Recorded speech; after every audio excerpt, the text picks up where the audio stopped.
started hearing whispers of Thrawn's return as heir to the Empire. Everyone in the Order knew Anakin Skywalker. Few would live to see what he became.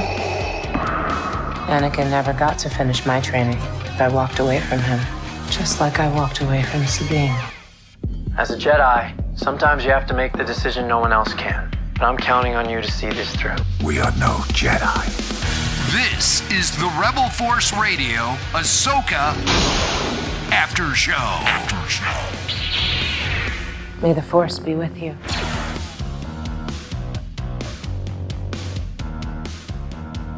Oh, yeah. Now we're talking, see? This is it. For you people that just accept mediocrity, you can thank us. We have standards. We expect excellence from our Star Wars. You're welcome. I like to think we...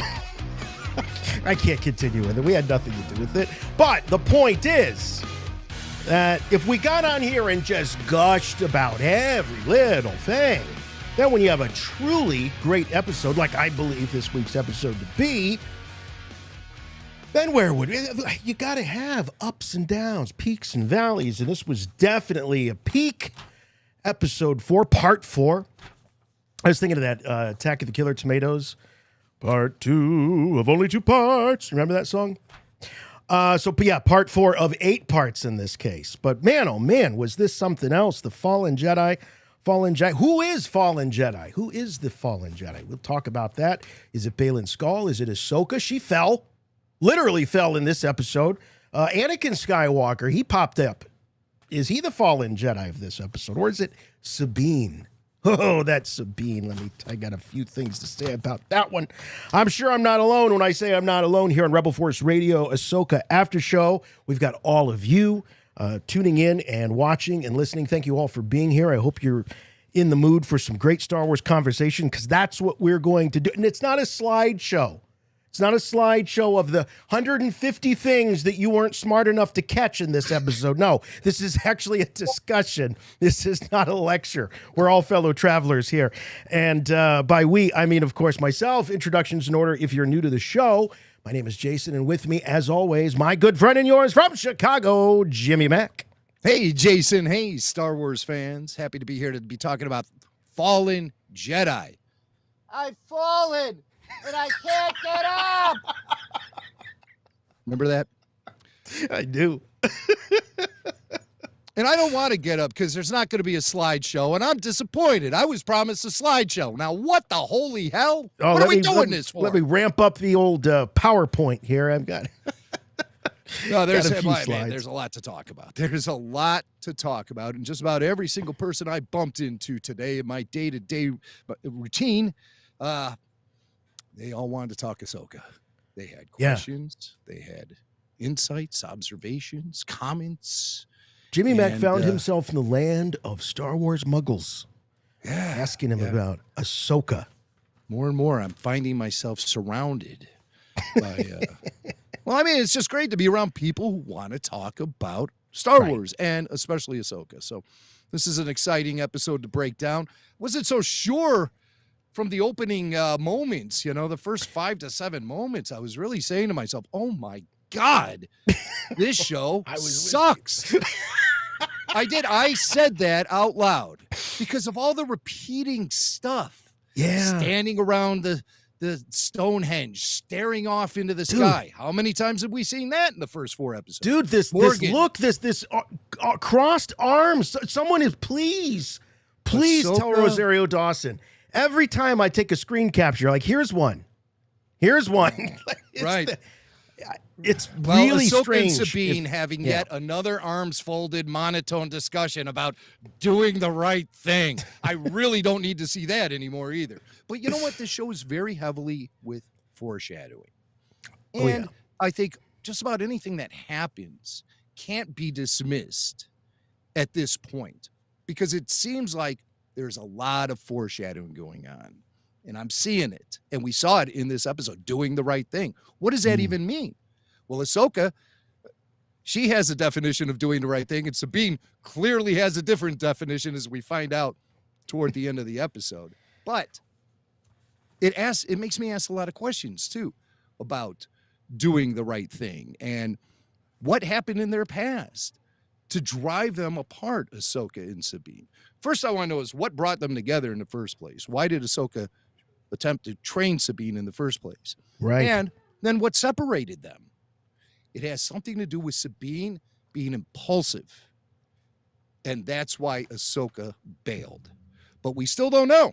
Impulsive or being a flake? Well, I mean, sometimes Probably impulsive. those two qualities walk hand in hand with each other. Yeah. But so once we got past all of those repeating, boring elements that this show has presented us so far, this thing took off like a mother. Yeah. And because I exclaimed, I was watching the episode by myself, and because I exclaimed this show sucks, it was out of pure frustration because I thought we were just going to get a repeat of a lot of the same talk, maybe a little training, and then let's go chase a MacGuffin. Yep. But and I've never had a problem with the action sequences on this show. But man, has the bar been raised or what? I mean, these are some of the best saber duels that we've definitely seen in the Disney era. Yep. And then there was the twist with Sabine toward the end, which really put some high octane fuel into the character development of this show and the chemistry between Ahsoka and Sabine. So never before have I wanted these mystery boxes open. But I'm being patient because I think the payoff is going to be pretty damn good when we finally get it. I hope so. I hope they don't lose track of all of them.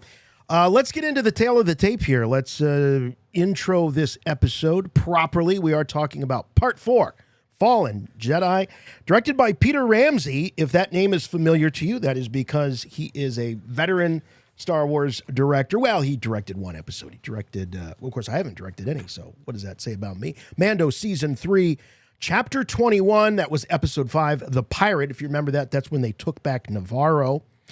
And this is as Jimmy Mack said, it's Do the Right Thing. That is a Dave Filoni joint. And Kevin Kiner providing that score and getting to dip his toes in the Imperial March there at the end. By the way, if you watched the subtitles or watch with the subtitles on, as I always do, Imperial March was credited as the Vader theme. Vader theme, yeah. Vader theme. And it was just is like that 4 notes. Is that a first? Is that? I mean, no. Actually, To it as Vader's the theme? Imperial March. That is a subtitle for Imperial March. Darth Vader's theme. Oh, okay. All right. It says so on the album. I think it does. I got the album. Well, if it says so on the album, then that's Where's the album? legit. Oh, the original air date, September Stack of 5th, Star Wars 2023, vinyl here.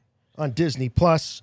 Runtime a little longer than last week. This week's show ran 35 minutes sans credits, whereas last week was about 5 minutes shorter.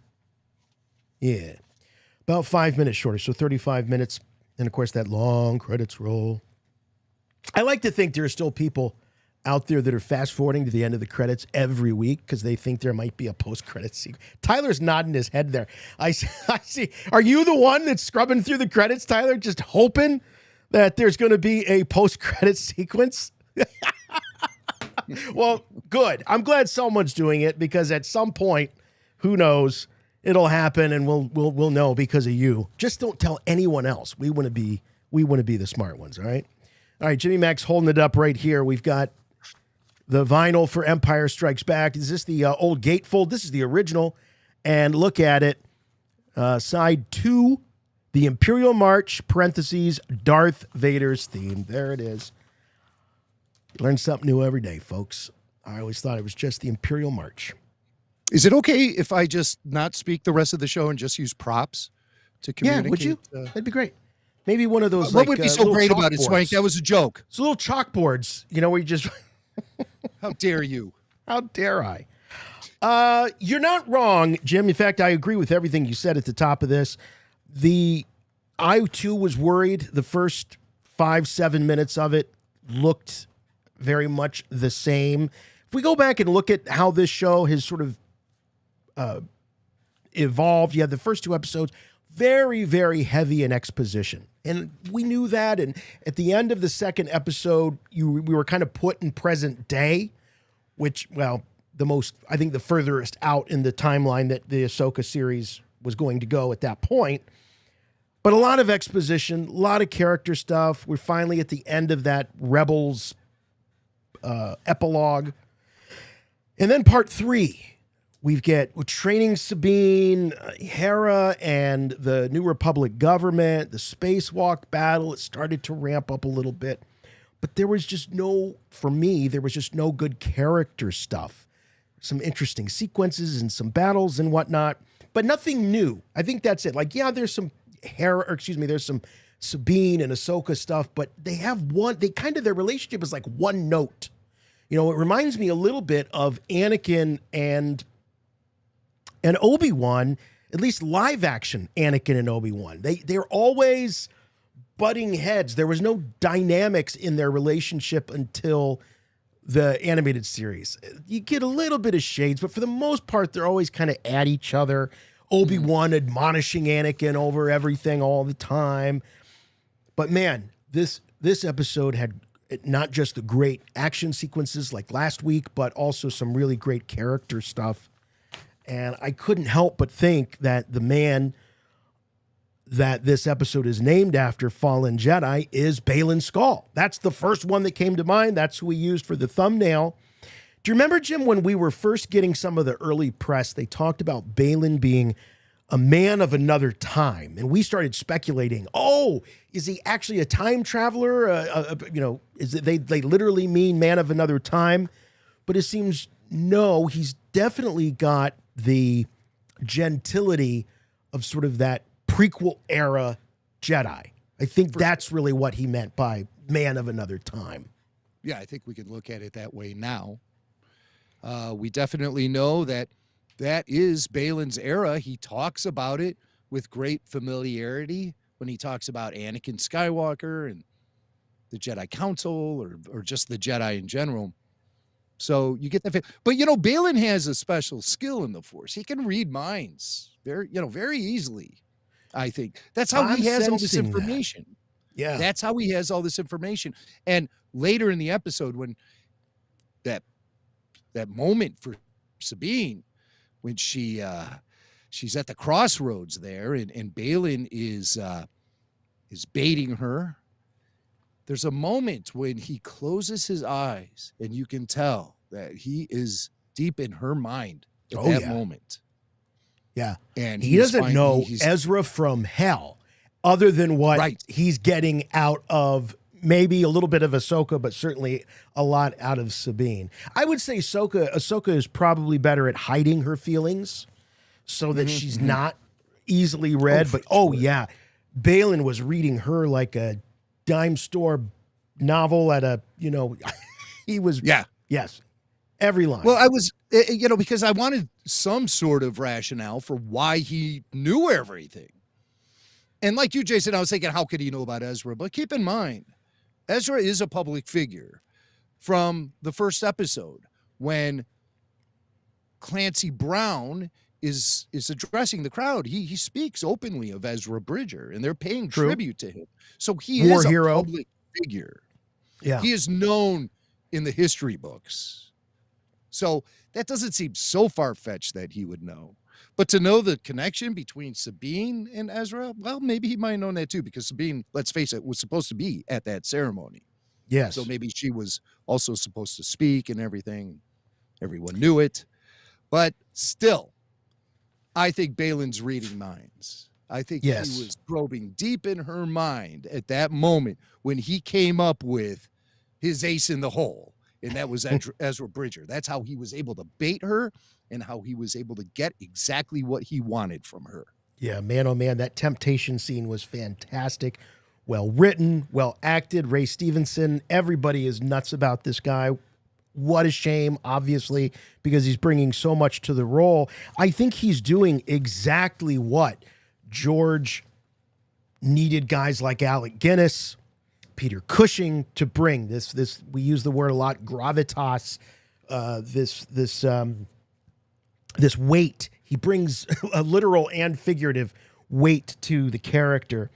And his dialogue in this episode is really illuminating. There's one line when he's talking to Morgan Elsbeth, she says, "Is that a note of fear in your voice?" As he's talking about Ahsoka, he's saying the guards will not delay them very long. You know, those droid guards that she has. And she says, "Is that a note of fear in your voice?" And he just says, "Experience." You know, everything's very measured with him.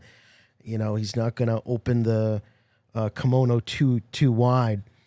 But he definitely plays his cards close. But what is he after? So these are some of the questions I had. You know, what is he after? Some of the dialogue he refers, he says he's something great. He talks about something great. He talks about bringing Thrawn back as an unfortunate evil. That's not the goal for him. It's a necessary step in the greater truth. That's another term he uses, the greater truth. He says you have to destroy first to create. So, Jim, if you were to speculate, trying to create? Yeah. What is he trying to create? Yeah. What's his end goal? What's his motivation? What does he want? Does he want to destroy the New Republic and whatever's left of the Jedi? Or, I mean, what is he looking for? What's his end game here? Because I don't think he's wrapped up with any concern over political power.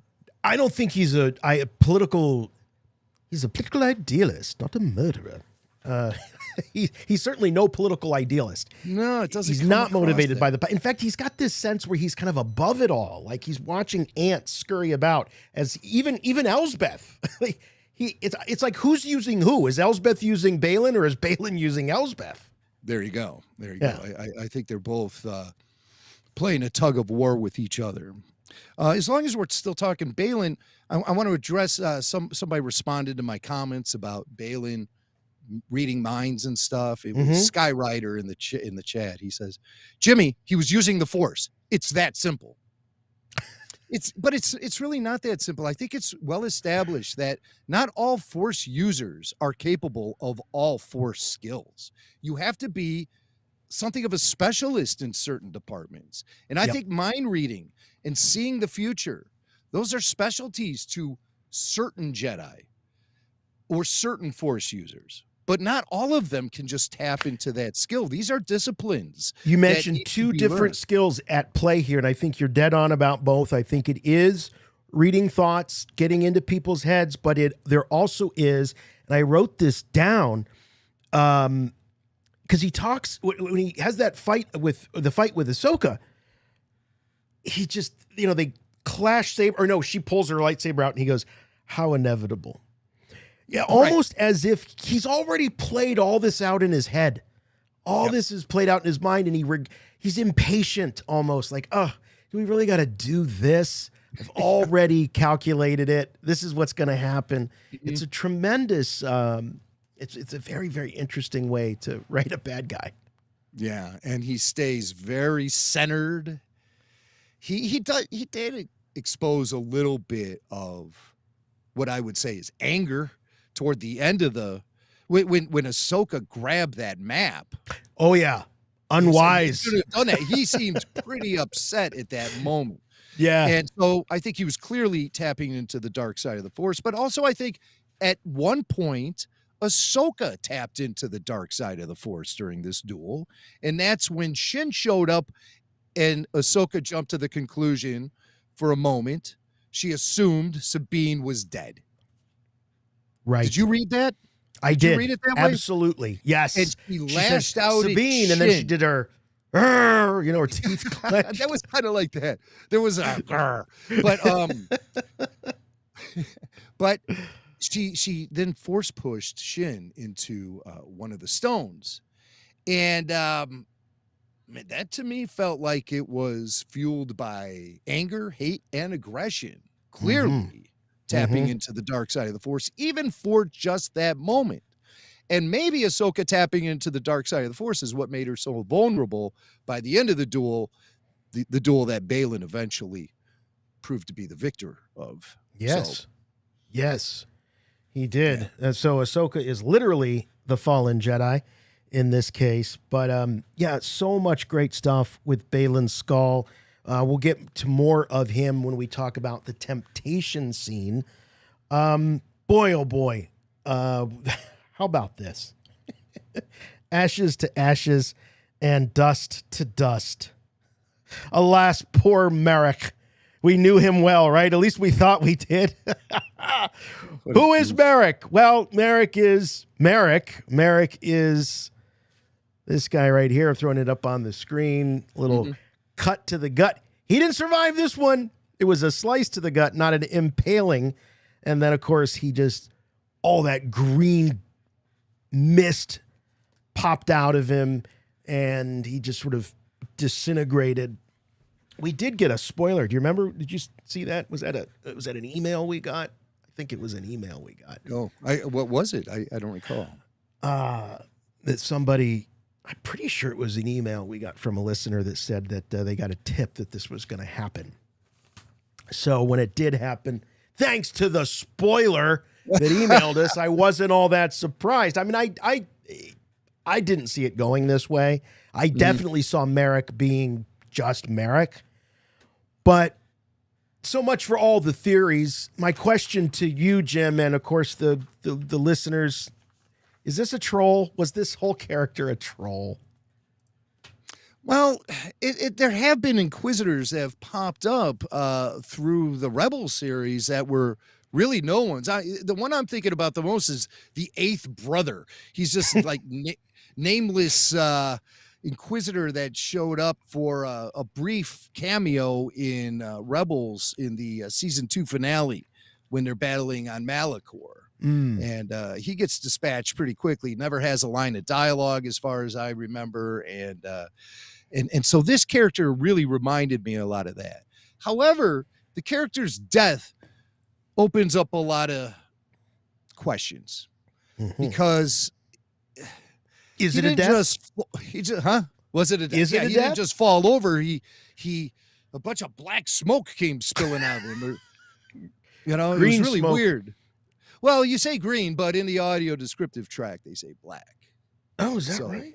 Yeah, so it could have just been something going on with the colors on screen. But because it did look greenish to me. I do agree with that.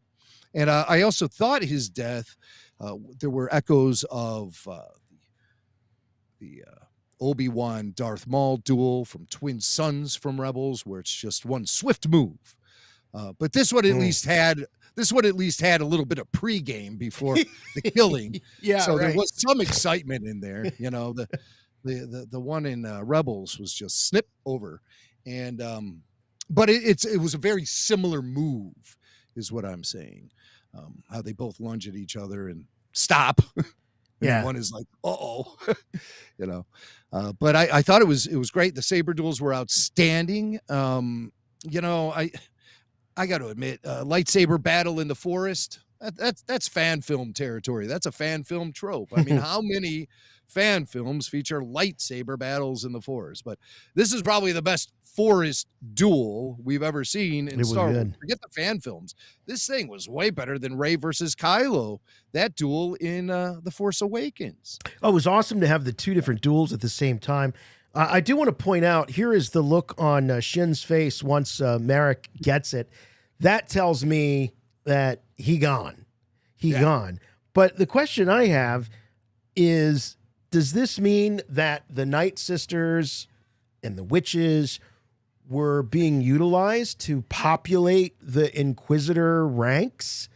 And the Inquisitors are Palpatine, Vader subservient. So it just seems kind of odd. Like I for him to be a puppet, like a literal puppet of Morgan Elsbeth or the witches, it just seems odd to make him an Inquisitor. Like, why wouldn't he just be one of her minions? But to go so far as to make him an Inquisitor, that would tie him back to Palpatine, tie him back to Vader to some degree. Yeah, I mean, he actually was a very skilled saber user. Yeah. On top of it all, so if you can just conjure up someone like that, why not conjure up an army of 10,000 of them? I mean, so I that's the limitations of speculation like that.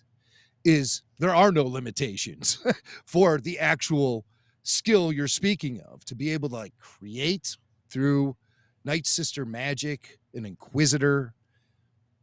That seems like you just have this ever-flowing army of Inquisitors. When does it stop? Yeah. So Hopefully soon. I mean, I say that because they don't bring much in terms of consequence to the series.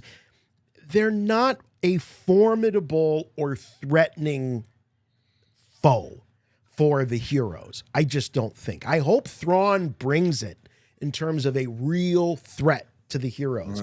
But to this point, they're not. Did we really think that Kenobi was going to lose to Reva? No.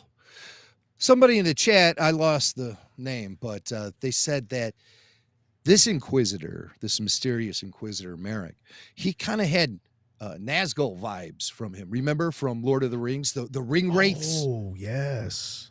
So The I get Nazgul. that. And those guys didn't offer much as far as substance or dialogue or personality or individuality, but they were creepy and scary as hell. And I agree with that. I see the Inquisitors filling a similar role to the ring wraiths in Lord of the Rings. Yeah. Yeah. I mean, there was no, they didn't give much. Now, it was very dark. They didn't give much indication because some people are saying, oh, it was, Night Sister possession or what have you, but they didn't give much of an indication of there being a body in there. You didn't see like body parts. It was almost like the suit was being animated by whatever that smoke magic was. But cool effect. And now we don't have to deal with Marrok theories anymore. Oh, thank God.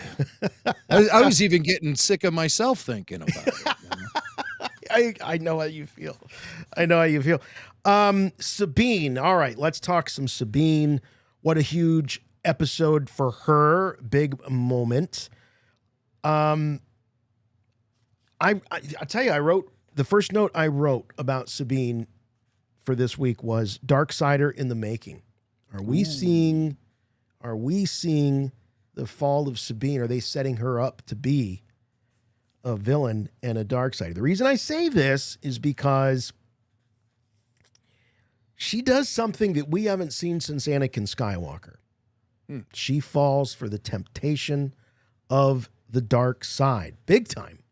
Yeah. And it was all about keeping Ezra. It was all about finding Ezra. So it's very much like Palpatine's temptation of Anakin about Padme. It's the only way we can save Padme. And this is about Ezra. And just some of this dialogue, Jim, from him. Baylan, he says, I know you feel that Ezra Bridger is the only family you have left. I know that's what's holding you back. Your family died on Mandalore because your master didn't trust you. You and I share a common goal, Sabine, to make this journey, you to be reunited with your long-lost friend, and I to serve a greater good. Come with me. Just like Vader, come with me. Willingly. And I give you my word, no harm will come to you. Sabine, you will be reunited with your friend. It is the only way. That's the Vader line right there. It is the only way you can save your friends. So that's why she's taking the bait, unlike anyone we've seen on screen since Anakin Skywalker. And that's why I say Darksider in the making, maybe. Lando Calrissian took the bait. Yeah, I don't know. I'm not convinced on that because we've yet to see Sabine demonstrate any connection to the Force. As a matter of fact, we've been discouraged from considering Sabine as a Force user. So, I mean, sure, all signs point to her eventually tapping into it. But how can you fall to the dark side if you're not even really consumed by the light side at all? Sabine is still just a regular citizen. And we still don't know what prompted Ahsoka to start training her. I don't know that you necessarily have to be a light side user in order to become a dark side user. Like, I get what you're saying, but you're not. That's not your entry into the Force isn't going to always be the light side. Your entry to the Force, that's be true. The dark side. That's very true. And I think a lot of people wanted to see prequel Anakin, especially when he was a young kid, demonstrate evil qualities. Yes.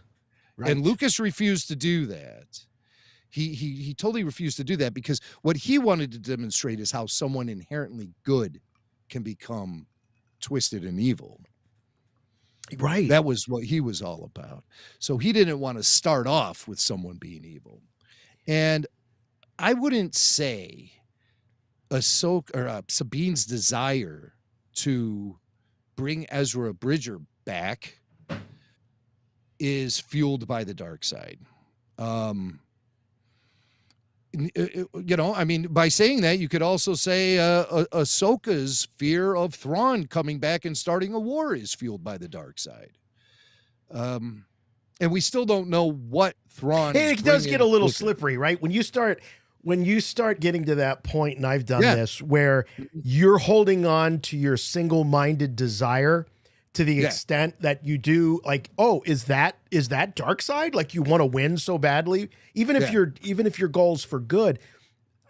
There is a case that maybe the Jedi sometimes they could be a little, or encouraged to be a little too much, like wait back and see. Mm-hmm. I don't know, because if it can get a little sticky. I know what you mean. I mean, Ahsoka wants one thing, Sabine wants another thing. Sabine's going after it. And Ahsoka was going after her. Ahsoka was really discouraging Sabine from even considering Ezra Bridger to be a priority. All she is concerned with is intercepting Thrawn. But why?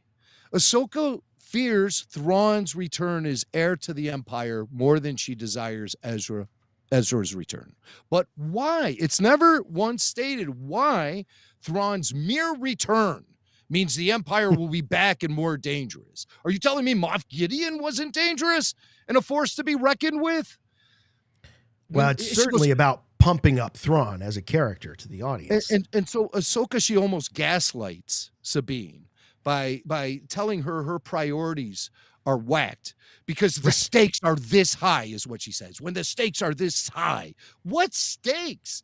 This is fill in the blank storytelling that demands the audience to understand 4 seasons of Rebels and all the spinoff material and everything under the sun. And that's fine. I'm fine with that. But I mean, who is Thrawn? We haven't even been introduced to him in live action yet. What makes him so important? He certainly wasn't infallible when he was part of the Empire prior to the events of the original trilogy.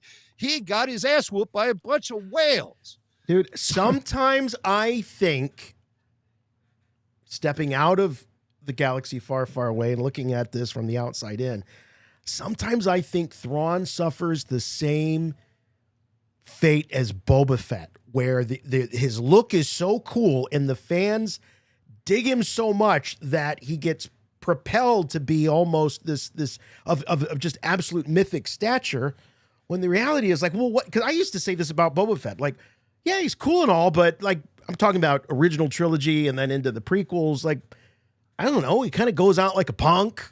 I mean, he doesn't really do a whole lot.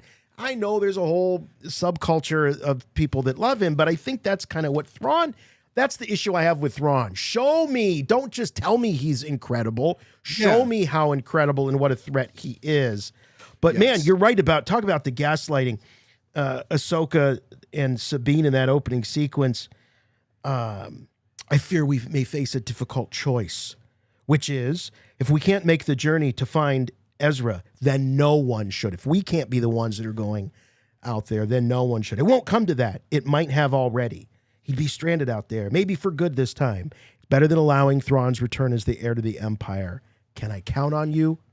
You know you can. Yeah, right. Why wouldn't she be able to count on Sabine? Something happened in the past. Right. Open these flipping mystery boxes already so we can understand the story at hand. But again, with the Thrawn return, I still just don't understand what these characters are all fearing so much from Grand Admiral Thrawn. Just like it reminds me of Snoke fearing Luke's return would mean the Jedi would be back. Mm-hmm. Now that's understandable because of all the Hold on, can I stop a second? Hold on, Ewok Wrangler. Rebel Force Radio, read the novels and you'll understand how badass Thrawn is. I don't care about the novels. And neither does Dave Filoni. and neither does anybody making this show care. The only ones that care about the novels are the people reading them. It's fine. It's great that if this accentuates and enhances your experience, but it's not a factor in these shows. It's not. No, I love you, Ewok Wrangler, but it's not a factor. We haven't even been introduced to the character in live action yet, but we're supposed to be fearing him. Why? Read a book. No, I read Heir to the Empire when it came out, probably before you were even born. So what I was trying to say is I'm just drawing parallels here. Just like Snoke fearing Luke's return would mean the Jedi would be back, that's understandable because of everything the prior movies all set up, right? I mean, we have that foundation. Yes.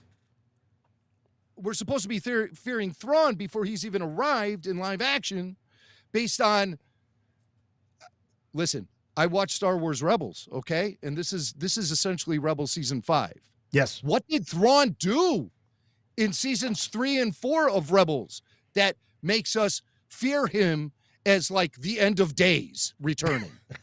How did he get more powerful when he is isolated and stripped away from all of the resources? How does Thrawn become more powerful? Well, you know, the chiss and the other. No, you know, that's not part of this story. Make it part of the story. Present us with these elements in the story, and then it will start making sense. But right now, the dominoes are not falling down at all. Yeah. At all. Yeah, like you could imagine if this was Palpatine, if this was Vader, if this was someone that there was miles on the tires, there was history on screen where we knew to fear them. We knew they were a threat. However, the only thing I'll say in universe, they don't bring this out in the dialogue, but Thrawn, I can imagine, would become a symbol to all of the remnant Imperials out there that we've got a leader and he's back, and they would all fall behind him. He would likely be a unifier. But then again, we're treated to that Shadow Council, and they're all kind of at each other's throats and all kind of jockeying for position. So there doesn't seem to be a lot of unity. They are interested in Thrawn coming back. A couple of them were. So I suppose, but again, that's something that'd be nice if they would say that, you know, Thrawn represents this existential threat because he's the only one that could reunite the remnant empire. They don't say that. He's just this threat. And as someone on the chat just said, why do we have to fear him? Because the characters in the show do. So get on board. Okay. All right. Well, you know, we're supposed to know more than the characters. No. Good storytelling, the characters earn. They earn. There's no earning going on here. They earn it. Yeah, there's nothing earned by these characters. That's essential storytelling. The characters have to earn things. You can't say just because. And the Disney era of Star Wars has been peppered with just because. And you know what, my friends? That is Shiite storytelling. Yeah, and I'm going to be screaming it from the top of Mount Tantus if I have to. Well, a guy goes, did they like this episode? I love this episode. This episode was great. We're talking about the way Thrawn, we're talking about the weight that Thrawn is being given. I have more reason to fear Baylan Skoll than I do Grand Admiral Thrawn so far. Absolutely. I have more fear of Morgan Elsbeth than Thrawn. Right. Because nothing's been established for the character of Does that mean you hated the episode? No, nothing has been earned by the character of Thrawn. Do you want me to just sit here and gush about all the things I loved about the show? That'd be a really short and boring roundtable after all. It'd be like, remember the old Chris Farley bit? Remember when you were with the Beatles? We got to analyze this stuff. We have to break it all down, and we're going to continue to do so. So, maybe you have to have a tough stomach to be able to get through our analysis, but it's all coming from a good place. I just had a thought when I was talking about not having seen someone take the bait or the temptation as we saw with Sabine. We kind of did. Luke in Empire Strikes Back. Luke does go against the word of Yoda and Ben, gets into the X-Wing, flies off to Cloud City, and tries to rescue his friends. Could you make a comparable comparison here? Could you make a comparison between Luke's choice to go to Cloud City, leave Dagobah, leave his training, as what Sabine does by giving Baylan Skoll the map? Yeah, well, it's both very selfishly motivated, both those moves. Yes, but I mean, you're doing it for your friends. I mean, is that selfish? It's hard to say. That's like we were talking about. That's where it gets sticky. You want to help your friends, but what's your motivation? Is it really to help them, or is it because you can't leave them, or you can't give them up? You can't. Yoda says you'll destroy all they fought and suffered for. Yeah. What does that actually mean? I mean, why did Yoda say that? Well, he did set them back. You know, I mean, think about the distraction that Lando, Leia, and Luke, the distraction of Han, of trying to rescue Han. What was that? Like 3 years? Wasn't that about 3 years? So I get the sense, 1 year. Okay, so I get the sense that they were more focused on that than anything else in that year. So I could see Yoda and Ben are all about, like, get in there, take out Vader, take out the Emperor. We've been waiting 20 years for you. And now all of a sudden, he's got these attachments with these friends, and he's all concerned about that. This sets us back a year. He's going to be chasing this carbonite slab around.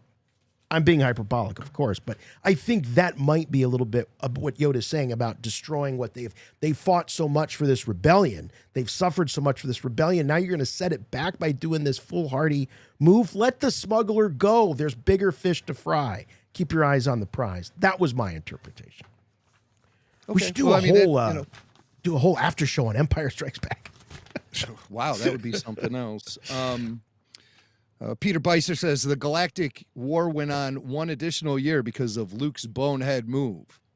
I don't know. I don't think the rebellion was ready to mount a massive offensive against the Empire by the end of Empire Strikes Back. They had to build up that fleet. They didn't even have the Mon Cal among them in their fleet by the end of Empire Strikes Back.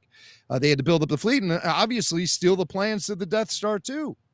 And they got lucky because the Emperor himself was on board the station. So they knew the time to strike was then and there. That opportunity didn't present itself to the rebellion prior to the events of Return of the Jedi. And those were the decisive events that won the war for the rebels. So I don't know case if Luke's could be made pushed it all back 1 year. Right. A case could be made that in the end, Luke was right. And Luke was right about the big question, which was destroying Darth Vader versus saving Darth Vader. He ended up being right. So, yeah, good stuff. Fascinating stuff. Ahsoka. I want to talk about Ahsoka. By the way, the number to call, 708-866-1737. That's, we already got a hot switchboard right now. So if you're all right, if on we're going hold, to talk Ahsoka, let me get prepared here physically. All right. Here we go. Okay. There we go. The arms crossing. You're doing your, is that the Ahsoka warm-up right there? It's actually a cool down. The Ahsoka cool down. You know, Ahsoka, are we ready to, well, we're not ready to call it yet, but Ahsoka's not reminding me so much of her master. You know, Baylan Skoll talks to her about I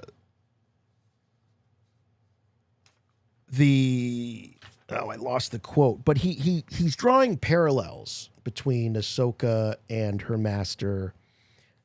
All you brought was death and destruction. Your legacy, like your master's, is one of death and destruction. And that I started thinking about that. What does he mean by that? Your legacy, like your master's, is one of death and destruction. Well, clearly we know Anakin's legacy was death and destruction. What is Ahsoka's? And it made me wonder if, again, about this theory about Sabine becoming a Darksider. Does Baylan know what is being set in motion with Sabine? Is Ahsoka not like Anakin, but is Ahsoka like Obi-Wan Kenobi, who let this tyrant flourish under his eye. Was she pushing Sabine too hard? Is she pushing Sabine too fast? Is it her ambition that is going to inevitably lead to a character? The more I hate to sit here and talk myself into something, but I can't help but think that maybe this is setting up a big bad at some point, that this is going to lead to Sabine falling to the dark side.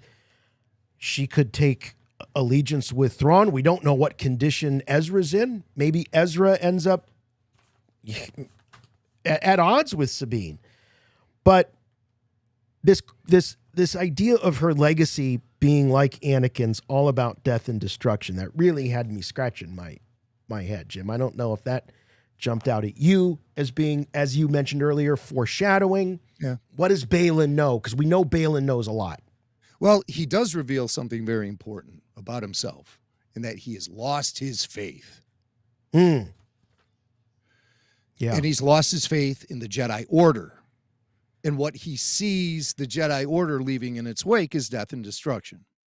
So I think that's specifically what he's addressing when he says that to Ahsoka.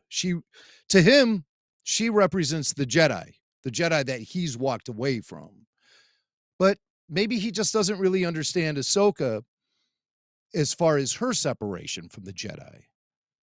Maybe he just considers her to be still too much of a typical light side using Jedi Knight, when he has opened himself up to every avenue of the Force. Seems like a third way. Like he's found this third path. He's found the third way. Yeah. Yeah.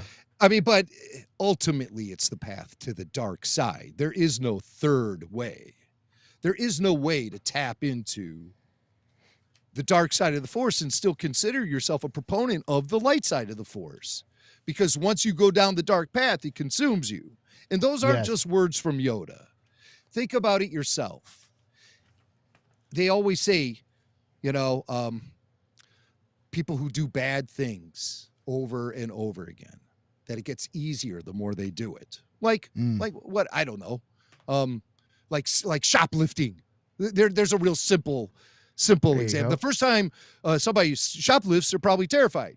But then they start getting good at it, and it starts becoming part of their routine, and they don't even think about it anymore. I think tapping into the dark side is like that. You can't go back, Mm-hmm. Once you've stolen something, you can't go back unless you return it and confess and turn yourself over or what have you. But I mean, it's like stealing. It's like shoplifting. Once you take it, that's it. It doesn't matter what your intentions are. You've already committed a bad act. Well, and the environment that you live and create for yourself, it's sort of like the last thing a fish notices is water.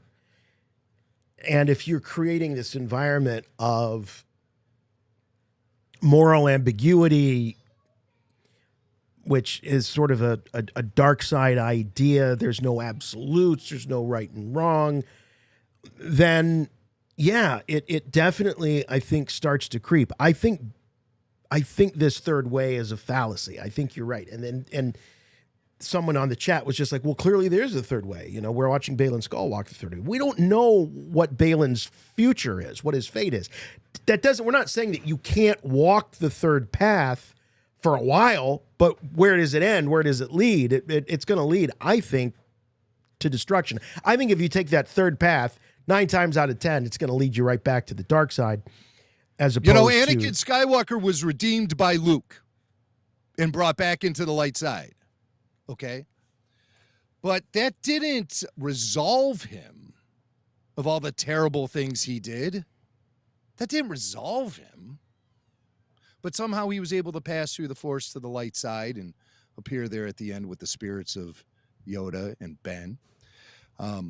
But, there's that chosen one status he has as well, which makes Anakin Skywalker not exactly the best example to use for your typical Jedi. Right. He's way outside the box. Yeah. You can't, he's not representative of a pattern. No. He is something bigger than that. Ahsoka and Sabine needing each other. I love this. By the way, my favorite scene, at least in terms of enjoying Ahsoka, was when they're going off together. Sabine and Ahsoka are going off to find the, what is this thing called? It's the henge. Jim, did you know that's the henge, this altar? Yeah, we've been calling it since before. We've been calling it Stonehenge since. Yeah, Stonehenge, yeah. But it's started. the henge. The henge, so they're on their map henge or whatever you want to call it. Right, they're on their way, and Huyang says, "May I make one request of you both? Stay together."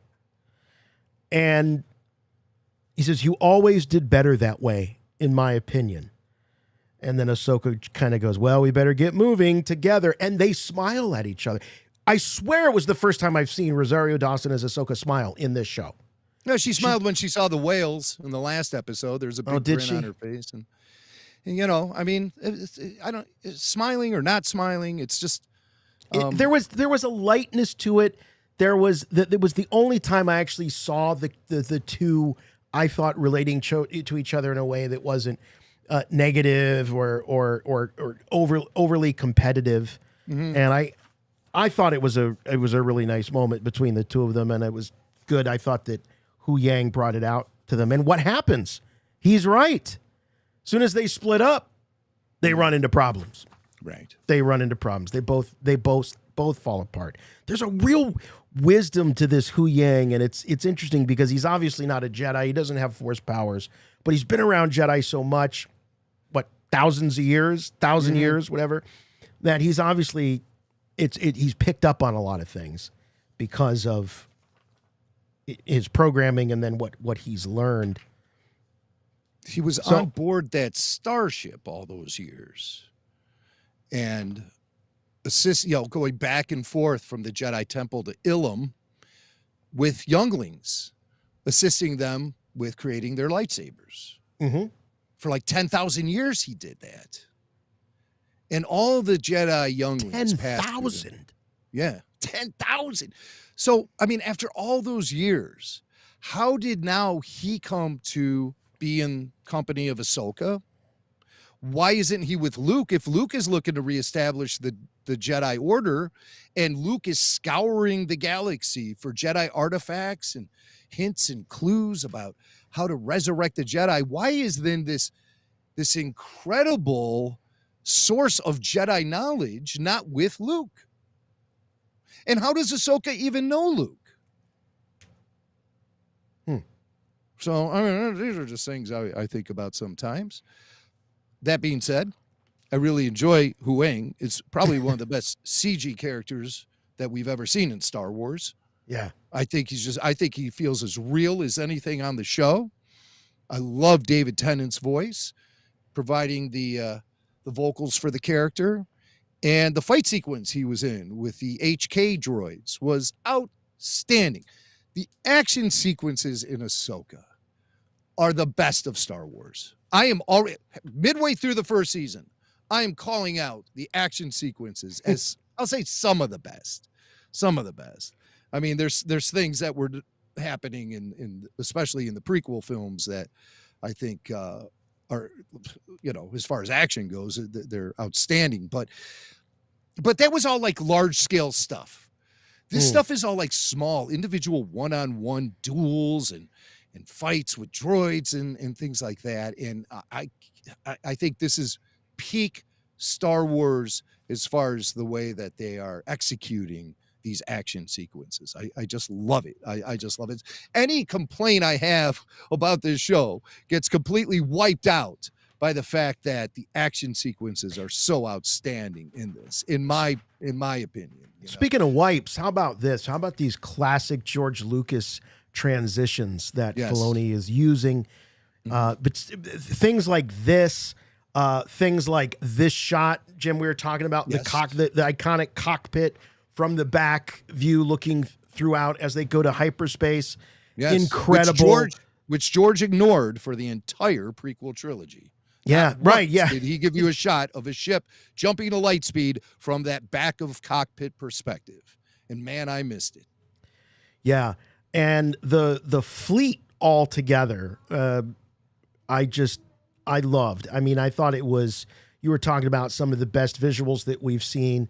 The Ghost leading the X-Wing, the X-Wings, and we got some cameos here. Not of too great consequence, but yeah, so like these shots here of the fleet hanging out. Outstanding. It looked awesome, just awesome. Yeah, some of this stuff with the, from the back end as they were, heading out. Of course, Hera, we could talk about her for a moment. Once a rebel, always a rebel. It led me to a question. Can real rebels like Hera, like Luthen, like Leia, can they be governed? Are they governable? Is there always going to be friction? Is there always going to be friction? They're going to have these incredibly high standards, and I love high standards for government. You should have the highest standards for your government.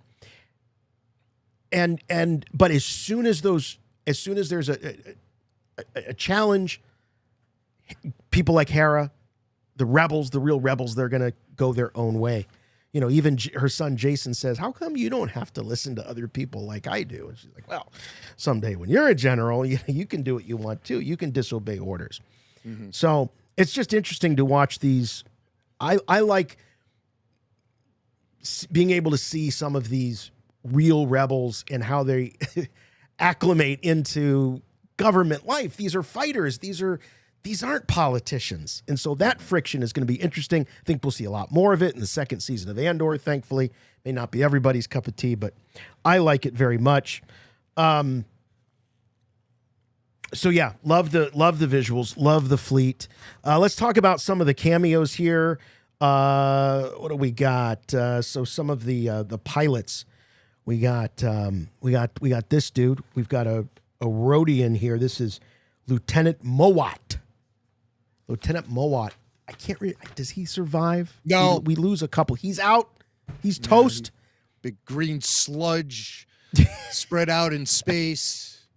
But yeah, he with that. And I got to say, the destruction of these X-Wings were more than just your simple explosion shots or parts on the ship exploding. These things erupted into downright fireballs. And I thought that was a really great look at that. Yeah. See, I it's loved like it. erupting around him and everything. That's great. That's great. Yeah, Hey, we've can I go never back to one thing? I just Yeah. want to address something I saw in the chat. Oh, I lost it. Well, somebody in the chat, in response to us saying that, once you go down the dark path, you'll never come back Forever from will it. it dominate your destiny. And Anakin, while he did come back to the light side, that didn't resolve him of all the sins he committed. Absolve, you mean? Resolve, absolve. I guess so. Really? Absolve. Yeah, I guess so. You're saying like it didn't. I did not go to. It didn't wipe. No, but I mean, it very didn't. often. It didn't wipe away Right. his sins of his past. Is what Right. you're saying. And somebody in the chat responded, "Well, I'm sorry, guys, but Star Wars is always about redemption. Redemption and being absolved. They're two different things, They're two different things. You can redeem yourself by stopping the bad things you're doing, but that doesn't erase the fact that you've done a lot of bad things. Right. The penance needs to be paid. Yes. And, all you got to do is think about what would have happened, and this has been talked about. I think there was a comic book. What would have happened if Darth Vader survived and he just showed up at that Ewok celebration? Was he redeemed? Yes. Was he absolved of all of his atrocities? Absolutely not. He probably would have stood trial for war crimes. I mean, just because you go, yeah, all right, I understand the folly of my ways. Play that out. How would that have been? How about Brandon Lee? Everybody see him? Brendan Lee? Is it Brandon or Brendan? Yeah. He was one of the pilots. Brandon Wayne? Brendan, not Lee. I'm sorry, Wayne. Yeah, okay, Wayne. yeah. I'm sorry, Brendan Wayne. I was thinking Brandon of Paul's son, young Lee, Captain Teva. Sorry, Brendan Wayne. Yes, Brendan Wayne. The Mandalorian was actually in the Ahsoka series.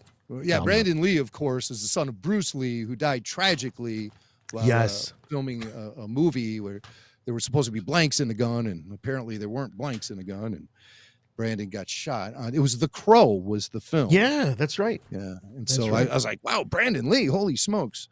Thankfully, Brandon Wayne. Yes. Brandon Wayne. That makes Brandon more Wayne sense. as Lieutenant Lander, and then the late this guy Lieutenant Basie, and all this time I thought he was a Count. I thought he was Count Basie, but Count no, it's Basie. Lieutenant Basie. Michael Alexander. He's he is no longer with us. And then one other. Have we ever seen him before? No, we haven't seen him. He's a character actor. He's been in things like Boston Legal and blah blah blah. Oh. Not really a Star Wars guy, but a working actor. And then we've got Lieutenant Jensu by Cha Naumova.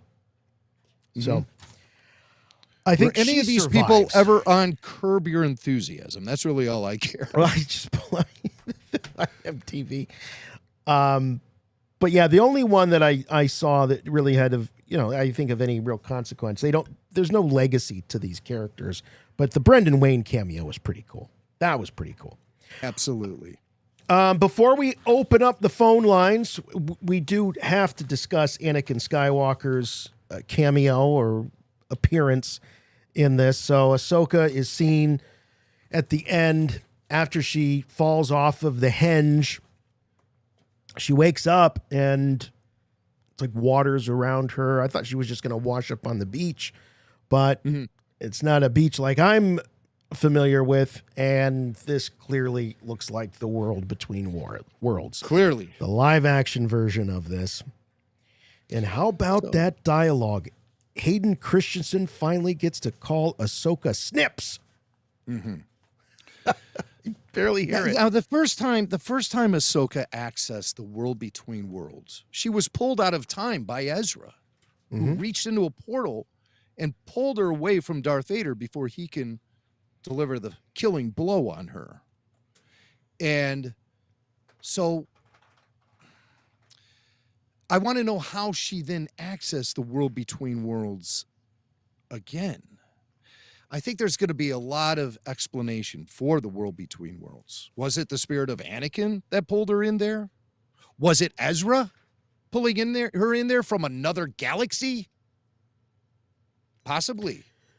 It was Ezra. By the way, your ice cubes are ready, man. That thing's been beeping like crazy the whole show.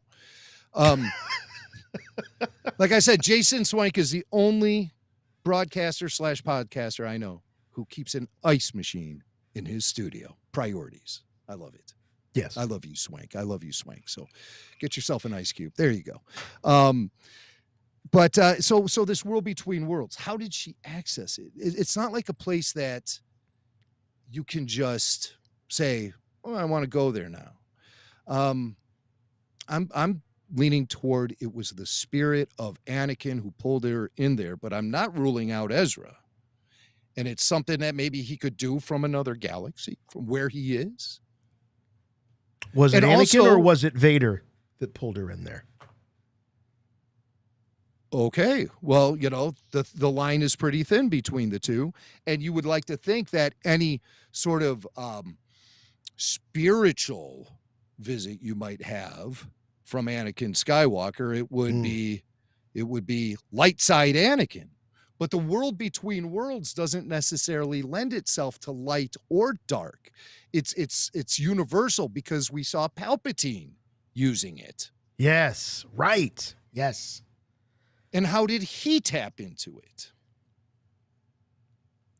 So Well, he was very interested. Wasn't he leading an excavation to try and find it? Yes. And he had his Imperial operatives. Guys, if you hear us asking any questions, be sure to try to get through the switchboard, call in and lay some knowledge on us.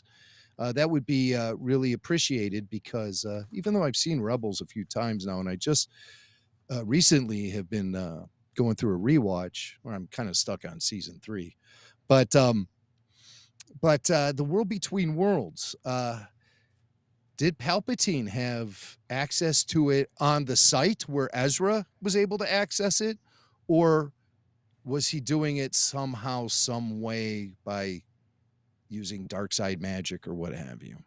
Yeah. I think we can sort of tell this part of the story just through some of these photos. You know, when Ahsoka hears "Hello, Snips," she says, "Master," and it's a very stoic Rosario Ahsoka look. She's not trusting her ears. She doesn't see him yet. And then Anakin's voice says, "I didn't expect to see you so soon." She turns, she sees Anakin, Hayden Christensen, in his episode 3 Anakin garb. Now, some are pointing out, including our own Kyle Newman, I'm going to zoom in here, that the saber on his belt is the Darth Vader saber. That is not the Anakin saber. We know this because the Darth Vader saber is more black. It has more grip, has more black material on it than there's only a little strip of silver on it. So on the hilt. So people are saying that. I like to think, this is Dave Filoni, that this is not an accident. So we see Anakin staring back at Ahsoka. She then says, I didn't expect to see you so soon. The music is very, it's not threatening music. He gives her this little smile. She says, Anakin. She smiles. She can't believe it. Fade to black. And the Darth Vader theme plays. So that's why I asked the question, who pulled her in? I don't think it was Ezra. I think it was Darth Vader. I think Darth Vader's waiting for his rematch. He got robbed of the opportunity to take Ahsoka out. That's why he says, I didn't expect to see you so soon, because you just left here. I was just about to chop your head off. Again, it's all theory. But then that would require Darth Vader to be totally absent. Well, I guess not. See, this is the whole trip in time thing. That, right. Because they can be two places at once. You can be in the world between worlds and somewhere else. Yeah, it's getting pretty out there. But, I'm open to it. I've never been a big fan of the world between worlds, but I'm not crapping all over it in this live action take on it, because I'd like to see a little more definition to this weird Force realm. I've never liked the idea of the Force being a place you can go, but is this actually a Force realm? What is this place? It's so bizarre and so odd. I was trying to describe it today to somebody who didn't watch Rebels, and I wanted to punch myself in the sack just listening to myself talk about it. It was What is the world between worlds?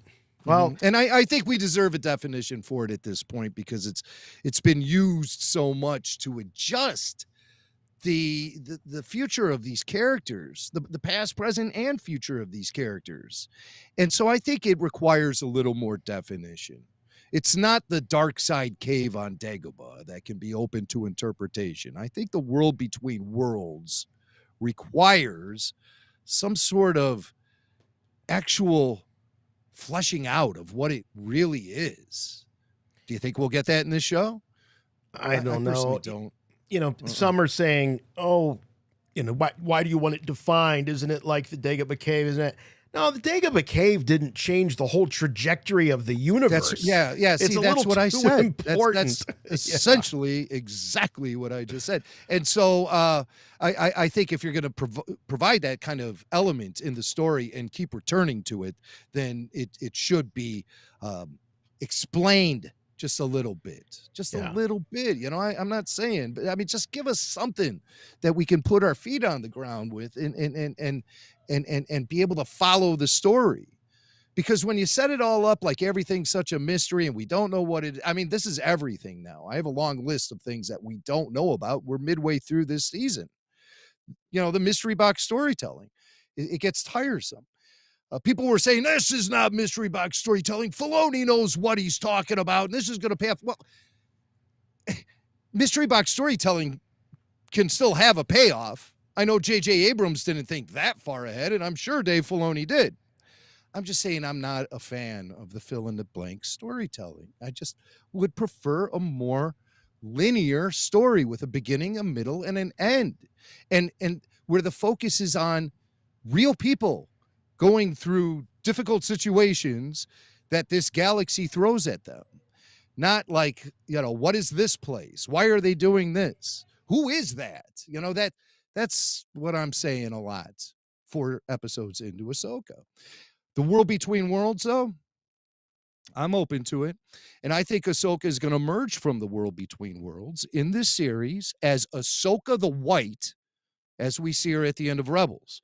A lot of people are upset that she didn't have that appearance in the 2nd episode of this season, which was, people are assuming, a live action recreation of that final scene from the Rebels series. Yeah. But they were mad because she didn't have the staff. She wasn't dressed in white. Why not?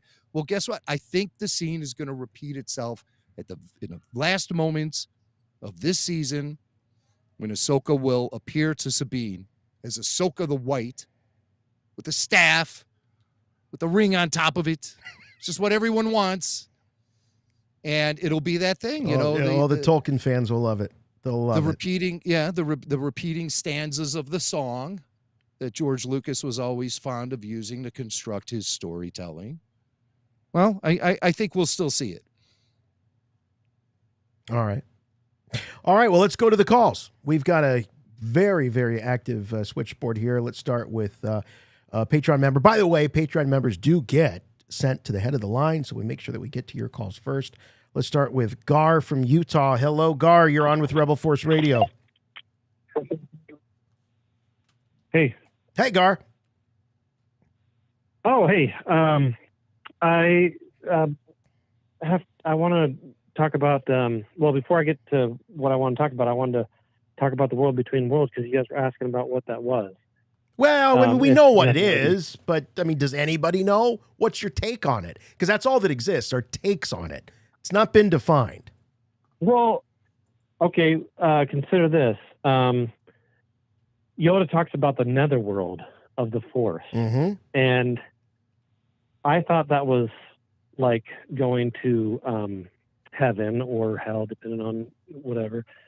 But so the real world, or the world of Star Wars, which includes multiple galaxies now, and then there's the netherworld, which is heaven or whatever, and then world between worlds is in between those. And so you could call it like purgatory, or some sort of spirit world in between. And so that's what I would say, that they were able to access it, which it doesn't, isn't confined to time. They were able to access it in Rebels, but I would say that perhaps it is, Ahsoka has died temporarily, but she's going to come back in corporeal form in the real world of Star Wars by the end of the next episode, I would guess. I always thought Netherworld was hell. I thought it was it's not heaven. I always thought it was supposed to be hell. Well, not in Yoda's world, not in Star Wars. When does Yoda reference Netherworld? What's the dialogue? Where's it from? When does Yoda even utter the word? At the end of Revenge of the Sith. Yeah. What does he say? The netherworld of the Force. Yeah, he's talking about where Qui-Gon is. Yeah. Yeah, I guess in Star Wars terms, netherworld is like just more of a broad term for heaven, hell, the afterlife in general. The afterlife. I always thought that's what it was. It was, yes, it's the afterlife. Okay. The spirit world, man. Yeah. All right. Anyway, I just wanted to clarify that, because I think mostly in literature, netherworld refers to the depths of hell, but maybe I'm wrong. Well, in the netherworld in Beetlejuice, that is where I heard it. It was a big part of that, and it was just the world between, the afterlife. It was just the afterlife, a very non-religious sort of afterlife. Okay. So what is the world Right. between worlds again? I'm still waiting for my answer.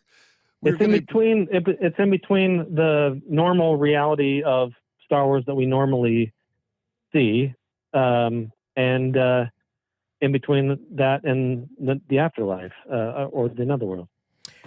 Here's the Because it's quote. world between worlds. Here's the quote from episode 3. An old friend has learned the path to immortality. One who has returned from the netherworld of the Force. Yes.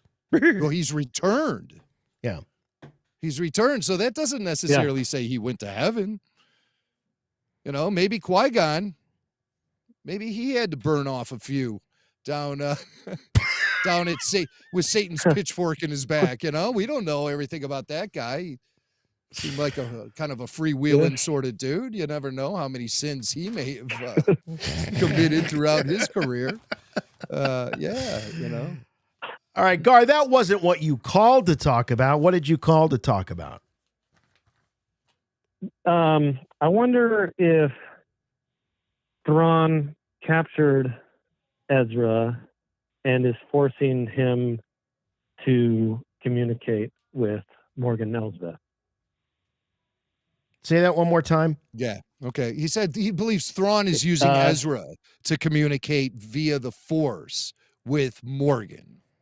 And we know Morgan with her Night Sister bloodline, I guess we can say. We can't really define her as a Night Sister.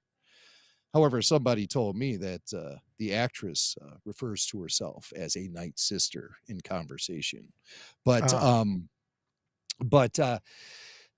she's not really been defined as a Night Sister. But you have to think that she does have at least some Force ability. She's, I mean, Baylan says it witchcraft when he sees her fire up that map.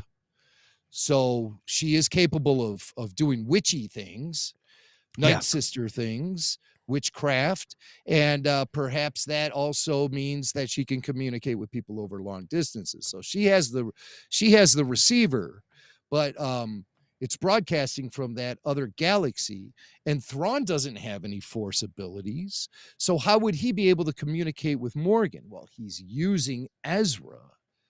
You know, Ezra's under duress doing this for Thrawn. For 10 years, Ezra has been making calls for Thrawn. And it's quite a bill he's racking up. Yeah, it's time to pay the phone. So you think it was very quick that thanks for the call, Gar. Appreciate it, buddy.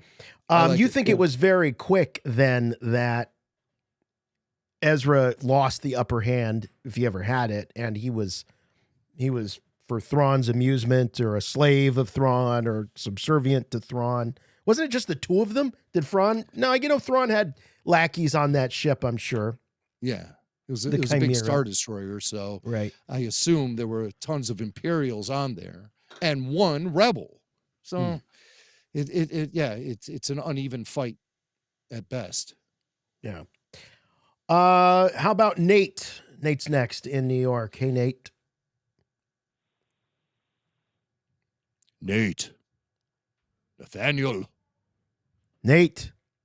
Nate from New York. Last chance, Nate. Maybe it's Nat, and she's just pranking us. Sorry, Nate. All right, it's not Nate, but guess who it is? It's Blake. Blake. Hey, buddy. Hey, Chut. Chut, pal. Chut.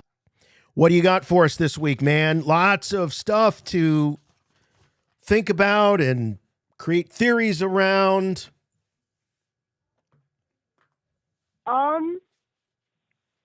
So you basically took my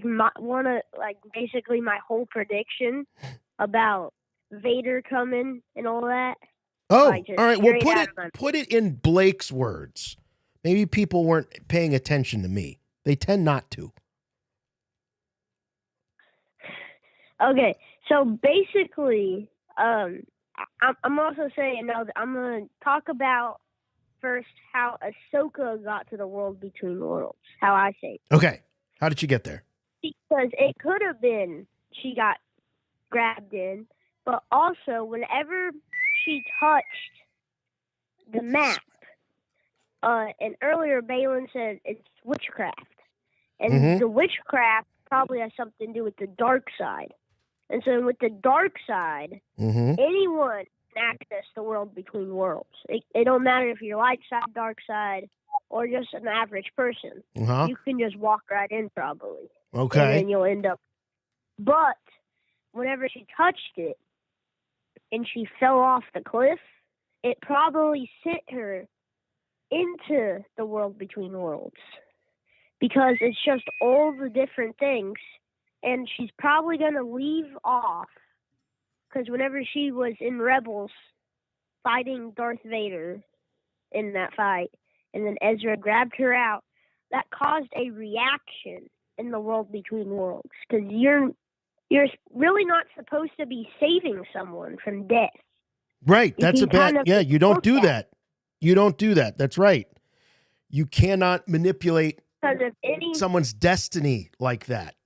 The Star Wars is all about destiny. Yeah, because just like Back to the Future, whenever Marty McFly changed something, it changed the entire future. Yes, Right. the butterfly effect. Yeah. So because of that, I feel like that's how she got into the world between worlds. And Vader, he wants to finish that fight. Yeah. So somewhere this is a multiverse. So somewhere there is a Vader that wants to finish this fight, and there's a Vader that just finished squaring off against Luke on Cloud City. Somewhere there's a Vader that's still Anakin Skywalker. So there's this thread. You're giving Jimmy Mack a headache. No, I think I'm giving him a headache. He's not you, giving Blake. me a headache. It's just this kind of idea that any bit of the mythology can just be turned upside down and inside out by these alternate realities. This what do they call it now? The multiverse. Multiverse. Mm-hmm. I mean, it's just so trendy right now with Marvel and DC did it with the Flash film. That's an insurance policy to make sure that your favorite characters can go on forever. That's kind of what it is. It's a multiverse. Yeah, I'm not a big fan. It's too meta for me. There could be a timeline where Anakin never created C-3PO. Right. Or where Anakin never became Vader. He was still a Jedi, and the whole temple was still in order. And Palpatine Kelvin wasn't timeline. there. There's just infinite possibilities. God. Infinite possibilities. Yeah. So Blake, though, can you understand why? Because you're articulating this extraordinarily well. You are such a sharp guy, Blake. I'm so impressed by you. Can you understand how this concept might be kind of annoying to some fans who want consequences? Yeah, because sometimes it can get confusing. Because, just like in Marvel, the whole multiverse thing can get confusing. Because whenever me and my dad are watching a Marvel movie and it has something to do with the multiverse, he's completely lost.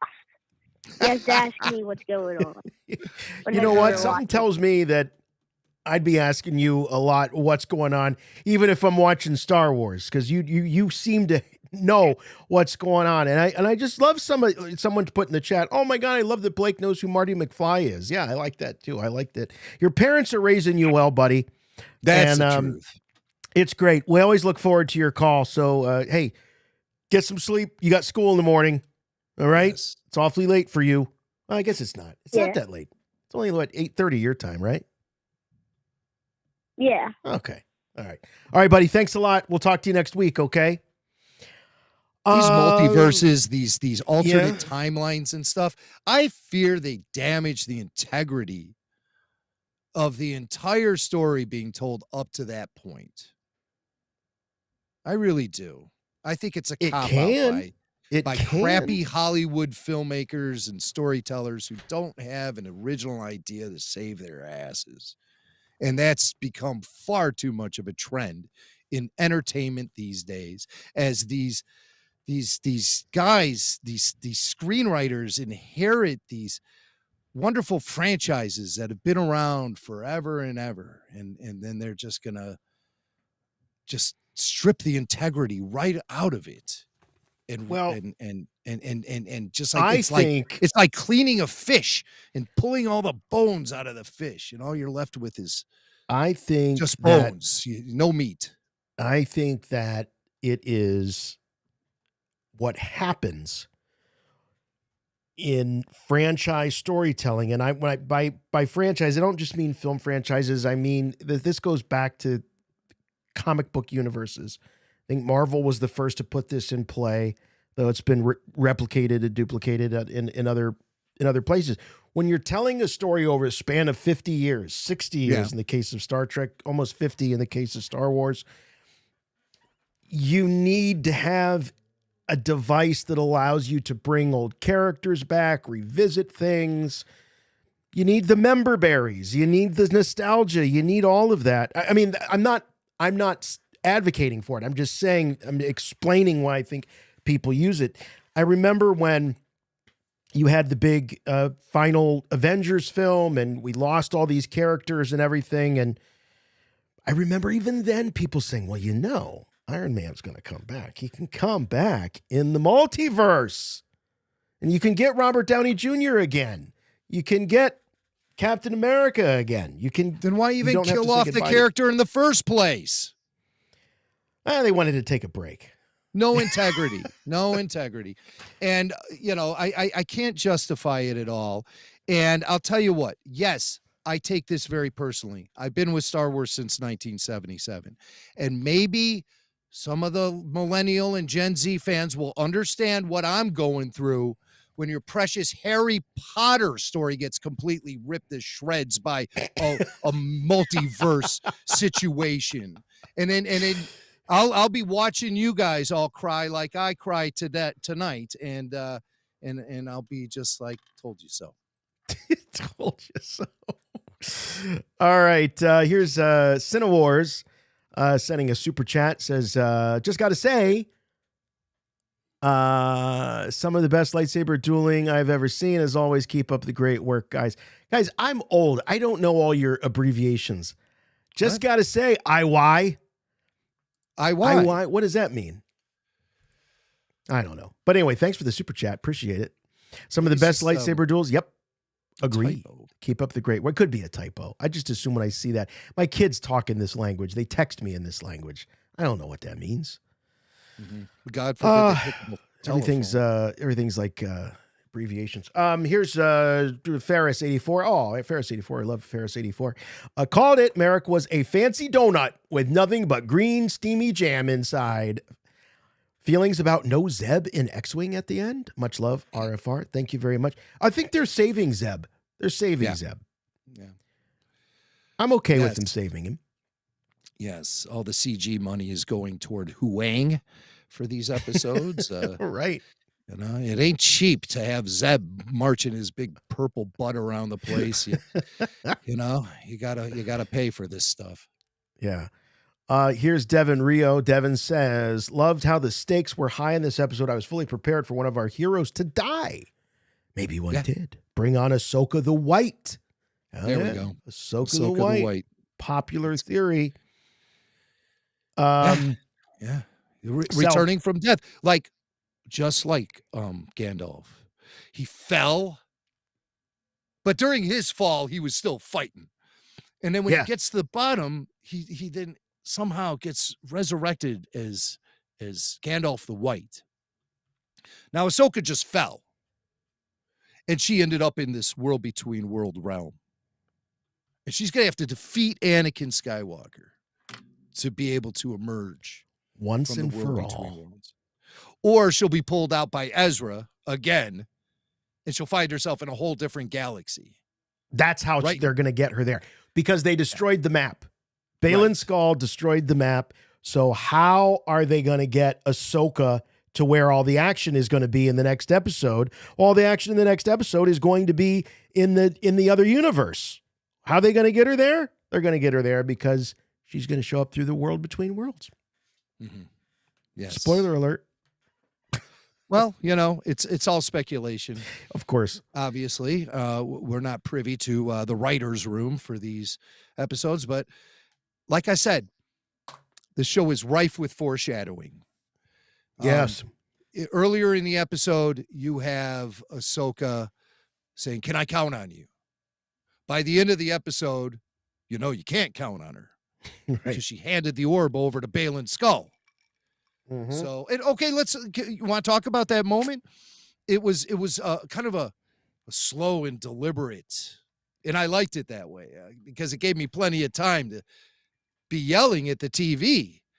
Now, what were you yelling at the TV as she was contemplating? I can't say. I'd be canceled if I said it. I can't repeat. Well, I mean, can you paraphrase? Like, I'm just trying to extract an emotion. I was just like, no, don't, no, right. No. Yes. You were the one doing that. And every person I spoke to today about Ahsoka, they were all saying, no. Maybe I was the only one saying, come on, do it. Because you're the one. Yeah, you're the one. Because finally, some drama has been introduced into this show. It's not just action sequences and MacGuffin chases and dialogue that has no foundation. It's a moment in the show where true drama happened and you could feel the conflict. And you need that friction between characters. And there's obviously going to be friction between Ahsoka and Sabine when they finally reunite. Oh, yeah. Fancy meeting you lots here. Of friction. How'd you get here? That just raises the stakes. Finally, now the stakes are high. The characters have been saying in the show, the stakes are high, but I wasn't buying it because only they were feeling it. Me as an audience member wasn't feeling anything. And I got to say, I was kind of surprised at how little this show has been bringing out of me as far as like, just like those kind of reactions, because there's been no drama. There's been no conflict that we can put our finger on. We hear them talk about conflict, but we never actually experience it until this moment. We get it. So this has raised the stakes on the show. There's finally some substance here for these characters. And I think it's fantastic. I do. It is absolutely fantastic. Sal B. Crum says, I think this show might leave us frustrated week to week, but will flow wonderfully upon rewatch. Oh, sure. Yeah. It's interesting because I'm the guy during the Kenobi series who was like, oh, just enjoy Star Wars, just let it all play out. And I'm surprised that with this series, I'm like more in the moment than I've been. And I got to admit, like, I was patient with the Kenobi series until it came to an end. And then I was able to look back and evaluate the whole thing. And I started seeing it in a much different light. The Ahsoka series, I don't have that kind of patience. I'm much more in the moment with everything that's happening with this show. Mm-hmm. And I'm really not sure why that kind of like the tolerance I had for Kenobi isn't really existing here. Well, for me, the answer is pretty simple. I have an attachment in a 40-some year love affair with those characters, Vader, Kenobi, Leia. I mean, there's a certain aspect of, you want it to be great, but you just want to sort of bathe in the presence of these characters that you love so much. I don't have that same kind of attachment to Ahsoka. I mean, I love Ahsoka, but the same attachment I have to Obi-Wan Kenobi? No way. Some people are the exact opposite. They don't have any attachment to Ewan McGregor's Obi-Wan Kenobi, but they love Ahsoka. What's happening that's really strange with me in this show is like I adored animated Ahsoka and wasn't really the biggest fan of Sabine. But now live action, I'm a big fan of Sabine and not really loving Ahsoka. Isn't that kind of weird? It is weird. So, I mean, I'm trying to like evaluate myself in a way while I'm also evaluating these episodes. I saw a clip today on social of Ashley Eckstein as Ahsoka, and man, oh man, I was like, oh, and it was Rebels era, by the way. It wasn't the old snip stuff. It was Rebels era, and I was, oh man, that voice and just that character. Yeah, it's Ahsoka, but it's different. It's just different. I don't carry the same. I don't carry the same baggage. I just don't. I don't. Feels like a different character. I think Rosario looks outstanding, and I think that she was really shining in that sequence in the World Between Worlds where she saw Anakin, and we finally got a different take on live action Ahsoka. Like really, for the first time, she wasn't so stoic. She was actually. She was showing emotion. She was being a real character. She was showing a range. Like a real person. Yeah. I was like, oh, okay. In that brief moment, I think Rosario's acting completely outshined everything that has led up to this moment. Just in that brief. So, to end the show on that moment, you're just like left wanting so much more. Oh, yeah. And I just loved seeing the range. We have not seen any range in Rosario's Ahsoka character up until that moment. Finally, range. Yes. Could not agree more. Hey, guess what? Nate had his phone on mute. Nate's back. Nate from New York. Guys? Hey, buddy. Sorry, you were too busy to talk to us earlier. I was cooking, so. Oh, okay. All right. Well, you don't want to burn the house down. Understood. What's up? So I wanted to talk about the difference of, well, first off, the editing is awesome in this show, right? Mm-hmm. Like the whole tension from the lightsabers up until the ending it felt with, Kevin Kiner, back for the score. It just felt like a Star Wars, quick edit, multiple things going on at once show. And the other thing that I noticed that I've noticed from even going back to like the sequel trilogy, they brought these on-set lightsabers that were constantly glowing the faces like completely up. Yeah. And you don't remember seeing that in the original trilogy and even the prequel trilogy, right? Like, right. Definitely not. They were out there in the dark, fighting with the sabers, and it wasn't actually emitting on their faces. Right. They were metal rods. This show. Yeah. Right. And this show, these lightsaber scenes felt like old school lightsabers. Keep going, Nate, because I think we just we lost a connection here. But you know what? We're doing this for the podcast, so keep going. It's just me. I mean, I just when you watch the faces, you can see more of them. You're not distracted by the lighting and stuff like that. So I don't know. I thought that was awesome, and something I definitely have a gripe about with the Obi-Wan Kenobi series. All those dark scenes with Vader and Obi-Wan, like you never really saw. I don't know. It just was distracting to me as an old school fan. I hear you. Just wanted to comment. I hear you, man.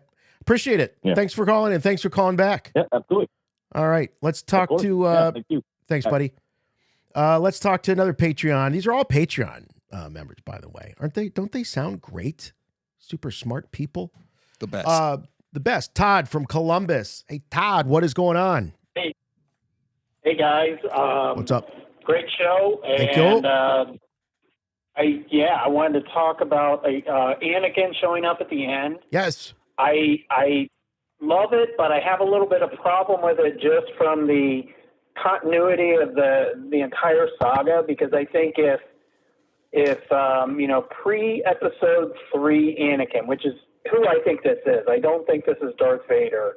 Mm-hmm. If pre-episode 3 Anakin shows up, learns about the world between worlds, then goes back, loses Padme, I would expect him to spend the rest of his life trying to get back into the world between worlds so that he can rescue Padme. I don't think he would ever give that up. So that's the thing that I'm a little concerned about with this whole plot thread of him being there. I don't know how that gets resolved, and that bothers me. All right, so you're convinced that this is pre-episode 3 Anakin, right? And why is that? Well, I don't know that I buy the no that it's scar Vader, thing. Like, The no scar. I mean that's been pointed out. No, not a scar. When I look in like high res on one of my screens, he's got his scar. So to me, it's. Yeah, you're right. know. He does. Really... Yep. There is the scar. The scar's over the right eye. Yep. I'm looking at it right now. Yeah. It is hard to see, but yep, he does have a scar. Must have put a lot of cream on it because it's not as noticeable. Or maybe if he is Vader or some trick, maybe that resolves my concerns. But I'm going by what I see, which is Clone Wars Anakin. And, he does say, hey, I didn't think I'd see you this soon, which makes me think that maybe he got pulled into the World Between Worlds sometime around the end of the Clone Wars, that last season, maybe before episode 3, or I don't know. I just don't see how this can kind of work out. Well, that's sort of the problem and the solution at the same time with this is that it can work out any way they want it to work out because it's the world between worlds and they'll find a way to make it work out. Yeah. But yeah, they can make the rules. I don't think it's a multiverse though. I think it's more like if you've ever seen the movie Interstellar where I think it's called the Tesseract, where it's just a slice of every moment in time that you can go visit physically. So I think of that as different than having multiple universes with different versions of the same character. I don't think World Between Worlds is a multiverse. Maybe it's like the Nexus in that terrible Star Trek Generations movie. Remember that? Captain Kirk got pulled up into the Nexus. They even had their own kind of version of this. Thanks, Todd. Appreciate it, buddy. Great call. Tesseract is actually a math term. It's a four-sided cube. Oh, okay. Yeah. Is that in? That's in the Tesseract is in the Pinhead movies. What's that? Hellraiser. Isn't that the little cube that they use? Yeah, yeah. And I think it appears as like a mystical, like this would be a Tesseract, the okay, the holocron. The holocron, yeah. Marty from Georgia, what's up? Hey, what's up, fellas? Shut, man. Wow, did my Marrok theory just vanish just like that smoke did? I was so ticked. I was like, oh, I got smoked. Oh, you got snoked. You got snoked. I was like, you know what's gonna happen next episode? We're gonna see a bunch of Marroks in a vat just growing, and I'll be like, oh, this is. That's right. The Marroks will be in the pickle jar next time. I was like, oh, but no. The thing that really hit me tonight it was a very brief moment. It was actually Jason Syndulla. Yes. How when after the ring makes the jump to hyperspace, how he's just like, Mom, I have a bad feeling. I was like, oh, yeah. Because I forgot. I remember it's like, his dad is Kanan. Right. So of course he's going to have and he wants to be a Jedi when he grows up. He told her. Oh, so I was like, oh my gosh. So I love seeing that. It was cool, but it was like half of a reference, right? I have a bad feeling. He didn't say about this. Was that just him trying to Filoni to create some variety, or is there a reason behind that? I have a bad feeling. It's got to be deliberate to not give us the full line. Well, he's so young, he doesn't even know what he's thinking or feeling. And so he can't say about this because he doesn't know that the bad feeling is being originated from any sort of circumstance or event. Gotcha. Yeah. So he doesn't even understand the feeling. Right.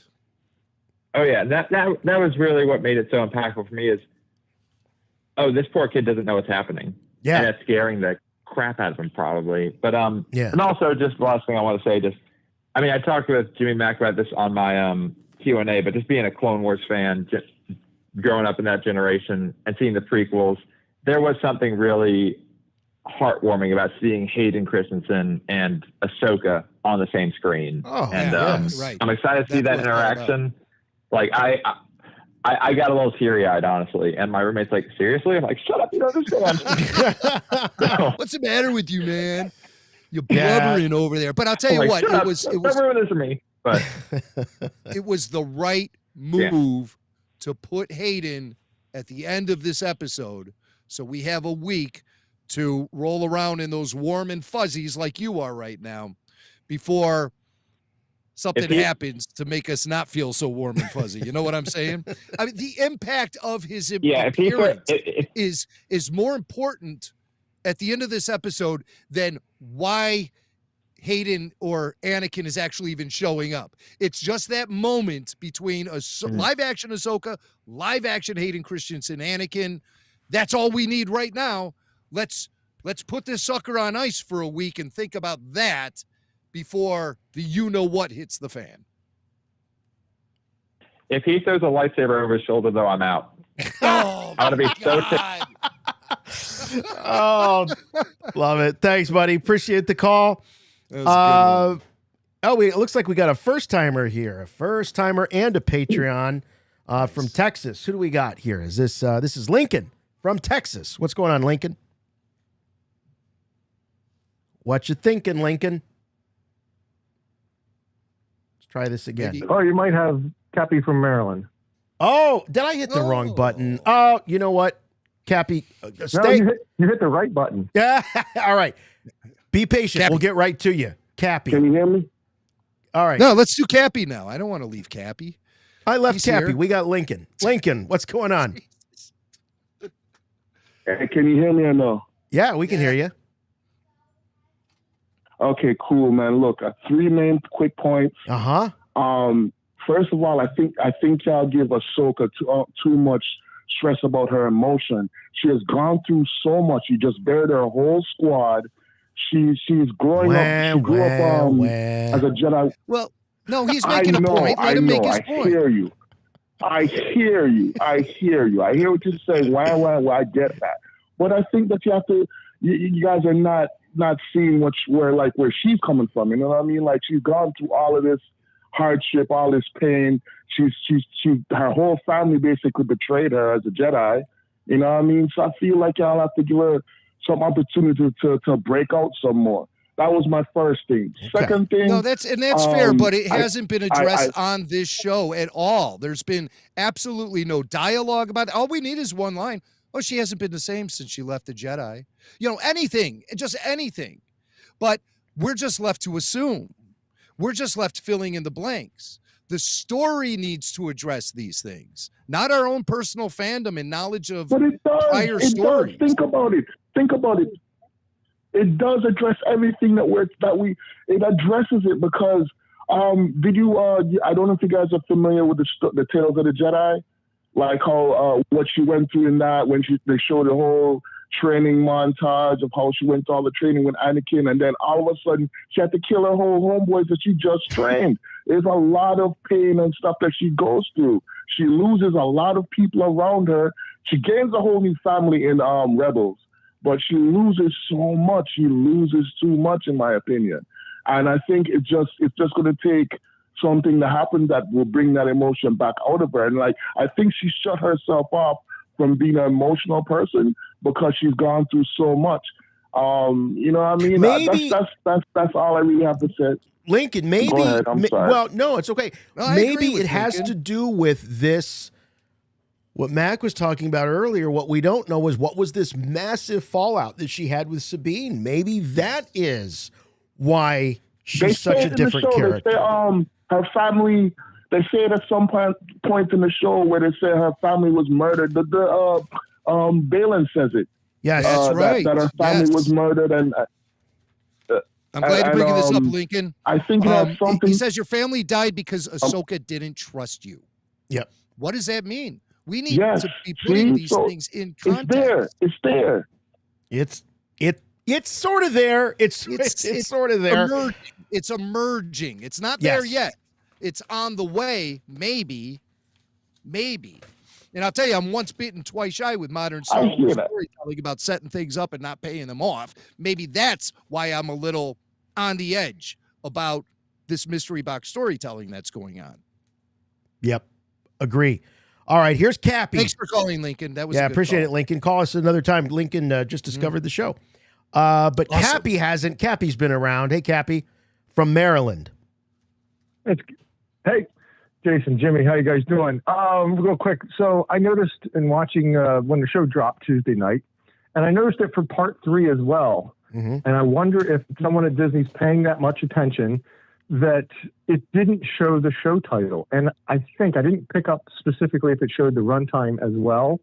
But the first Tuesday night, I definitely just see part 4. Now, I've since rewatched the show, and I don't know if it's because I rewatched it, it's come back, or if it's because it's the next day or whatever, but it eventually shows the show title. But I just think that's a very cool, if it's being done on purpose, a very cool nugget that Disney's doing to not sort of lead the witness. I'm someone that likes to go into my Star Wars. I don't really, I'll watch trailers. They're built for that reason to, get you hyped and see what's going on. But I'm not trying to find out anything before. I like to go into it sort of clean. Even the runtime, I think, sort of can lead the witness or set up expectations of, oh, this one's going to be short, or So I think that's a very cool nugget. If it's true that Disney is truly, paying that much attention. I wondered if anyone else has caught that. I have, yes, and I'll watch for it in next part 5. Yeah, I noticed that as well, because I'm like you. When I punch it up, I try not to even look at the little thumbnail or the title of the episode. They give you a couple sentences of a breakdown of the episode. I don't want to see any of that stuff. I just want to press play and watch the show. Right. Yeah. So I'm like you, and I've noticed that the titles are not there. And then when I go to rewatch, the title is there. So I don't know if it's not there originally or they wait for you to watch it and then they put it. None of that makes sense to me. And you know what else doesn't make sense to me? Are people who analyze that little bumper at the beginning of the show where they show the helmets with the blue and the red and all the speculation. Oh, this one's red. Oh, this one's blue. None of that is paid off at all. And I'll tell you what, that intro that got stale by the second season of Mandalorian. They really need to come up with something better than those red and blue helmets that flash across the screen. I hate that thing. I fast forward through it every time. Meanwhile, people are analyzing it. You know who has a good intro bumper? I'm going to say it. The Trek. They have they do. Beautiful intro bumper that says everything you need to know about Star Trek before you start watching it. And Star Wars definitely needs to. I don't have the hatred for it. I've come to appreciate it because they do change. It's not the same helmet bumper for each show. Each show has its own sort of different helmets. But I don't analyze the red, blue, music or what's going on with the different ones. But the music's terrible too. Collection of helmets. It annoys me. I love it when I can skip that intro. No, it's awful. Thanks, Cappy. Appreciate it. Stale. I am rolling. Cappy Speaking of the title, he says with a very generous super chat, says, I think the title was for Anakin. I think it was for a lot of them. I think you can read the title and ascribe it to a number of them. It could be Baylan. It could be Anakin. Could be but Ahsoka. Baylan is the one. I mean, we already know Anakin's story. Baylan is the one who says the line of dialogue in the episode about losing his faith. And so that immediately indicates he is the fallen Jedi of this episode. But it could be interpreted as Anakin too, if you want, I guess.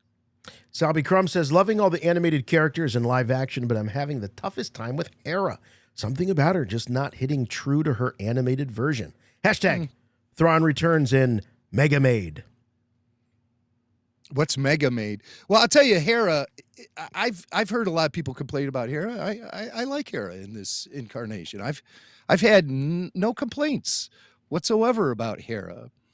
Just and like even her vanilla ice kid, cream. Jason, I was looking closely at Jason, going, all right, this kid's a terrible actor. He's a terrible actor. I don't know. I think he did a pretty damn serviceable job in his scenes, delivering his dialogue.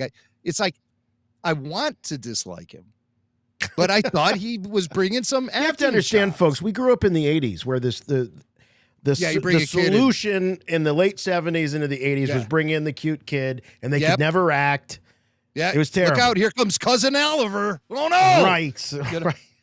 Or that kid on Silver Spoons, or the kid on Different Strokes, or there's been so many of them. Poochie. Family Ties. Nathan Mullins says, love the Purge of Mandalore being the divide between Ahsoka and Sabine. Makes me wonder, was the Purge during the Galactic Civil War, and does that mean Ahsoka was training Sabine during the original trilogy? That's a good question. Because one of my questions is, what was Ahsoka doing during the time of the original trilogy in the Galactic Civil War? You think she and Sabine were just training the whole time? I don't think so. I think the events that led to the destruction of Sabine's family and the blood that's on Sabine's hands as a result of that led to the falling out with Ahsoka. And I believe all that stuff probably happened prior to the events of the original trilogy. But I don't know, because we haven't seen it. That stuff hasn't found its place on the timeline yet. So that's something so yes, that is totally a possibility that Ahsoka was training Sabine during the time of the Galactic Civil War. That's a possibility. I kind of would like to think Ahsoka was doing something else. Maybe something a little more, I don't know, productive, like in the shadows, to help the rebels and help the Alliance, and just from afar. But why exile herself? Why exile herself during the Galactic Civil War? Well, the Purge of Mandalore too. That's a pretty good assumption that this falling out and the death of her family that Skull is referring to very well may have happened during the fall or during the Purge of Mandalore. Look at this. We got ourselves some Swedish krona here. 65 Swedish krona from Daily Star Wars Quotes. Thanks very much. Here's number 7. A student's path to wisdom, lost in the shadows. Watches paths of the impure and discards garments. Grandmaster Yoda. I'm going to need the Jedi Yogi to come in and translate that for me. I'm just not deep enough. We're going to need Mark Hu to come in and create a little translation. I love the sentiment. Thanks very much. Appreciate the super chat. Here's Scott from St. Louis saying, waiting for Star Wars from 1980 to 1983 should have taught patience. Now I have a hard time waiting 7 days. Thanks for getting me through the day one. Tomorrow I may resort to scrounging for retro Reva and Vel action figures. Patreon. Thanks, buddy. That's very nice. I'll tell you what, there may have been 3 years separating the films back in the 70s and 80s. And there's only 1 week separating episodes now in the modern day of Star Wars storytelling. And I go through about 1,000 more mood swings in that week than I did in the 3 years waiting for films back in the 70s and 80s. Let me tell you that. Anthony with super chat. Thanks, man.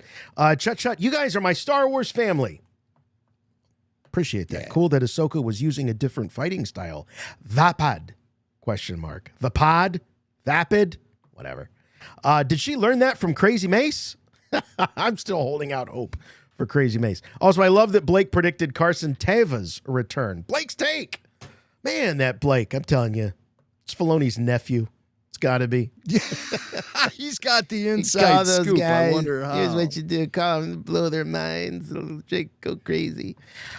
Now, the vapid, that was the lightsaber style. Yeah. Explanation. Yeah. The pod. But I don't recall. I don't recall Huyang saying vapad. He was at Kire, Gaiki, Kise, Yoki, Yate.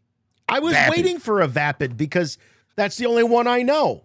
I remember somebody saying, isn't that what Kenobi uses when he does this whole routine with the fingers pointing. Mm-hmm. Does that? Anyway, I don't know. I don't know my saber styles. Jedi J says, "Hi guys, have followed you since the Forcecast days. Diehard RFR fan, thank you. Thoughts? Do you think we will see flashback Ahsoka Tano scenes? Do you think we will have a Yoda reconciliation with Ahsoka? Ooh, boy, wouldn't that be something, Yoda? I don't think we're going to see flashback Ahsoka. I think this is it. This is the Anakin cameo that we've been talking about. We've been waiting for. I don't think it's going to be Clone Wars flashbacks. I'd love it. Believe me, I'd rather a Clone Wars flashback than I would a World Between Worlds, to tell you the truth. But I think that's what we got. Yeah, I don't anticipate flashbacks. No, not at all. No. I think we would have already seen one by now, as a setup. But we're midway through the season. And I'm glad something did happen at huge, momentous, at the exact mid-season point, the end of episode 4. And will be picked up on episode 1. Swake, did you hear there's going to be theatrical screenings around the country of episode 5 of Ahsoka? No, I didn't see that.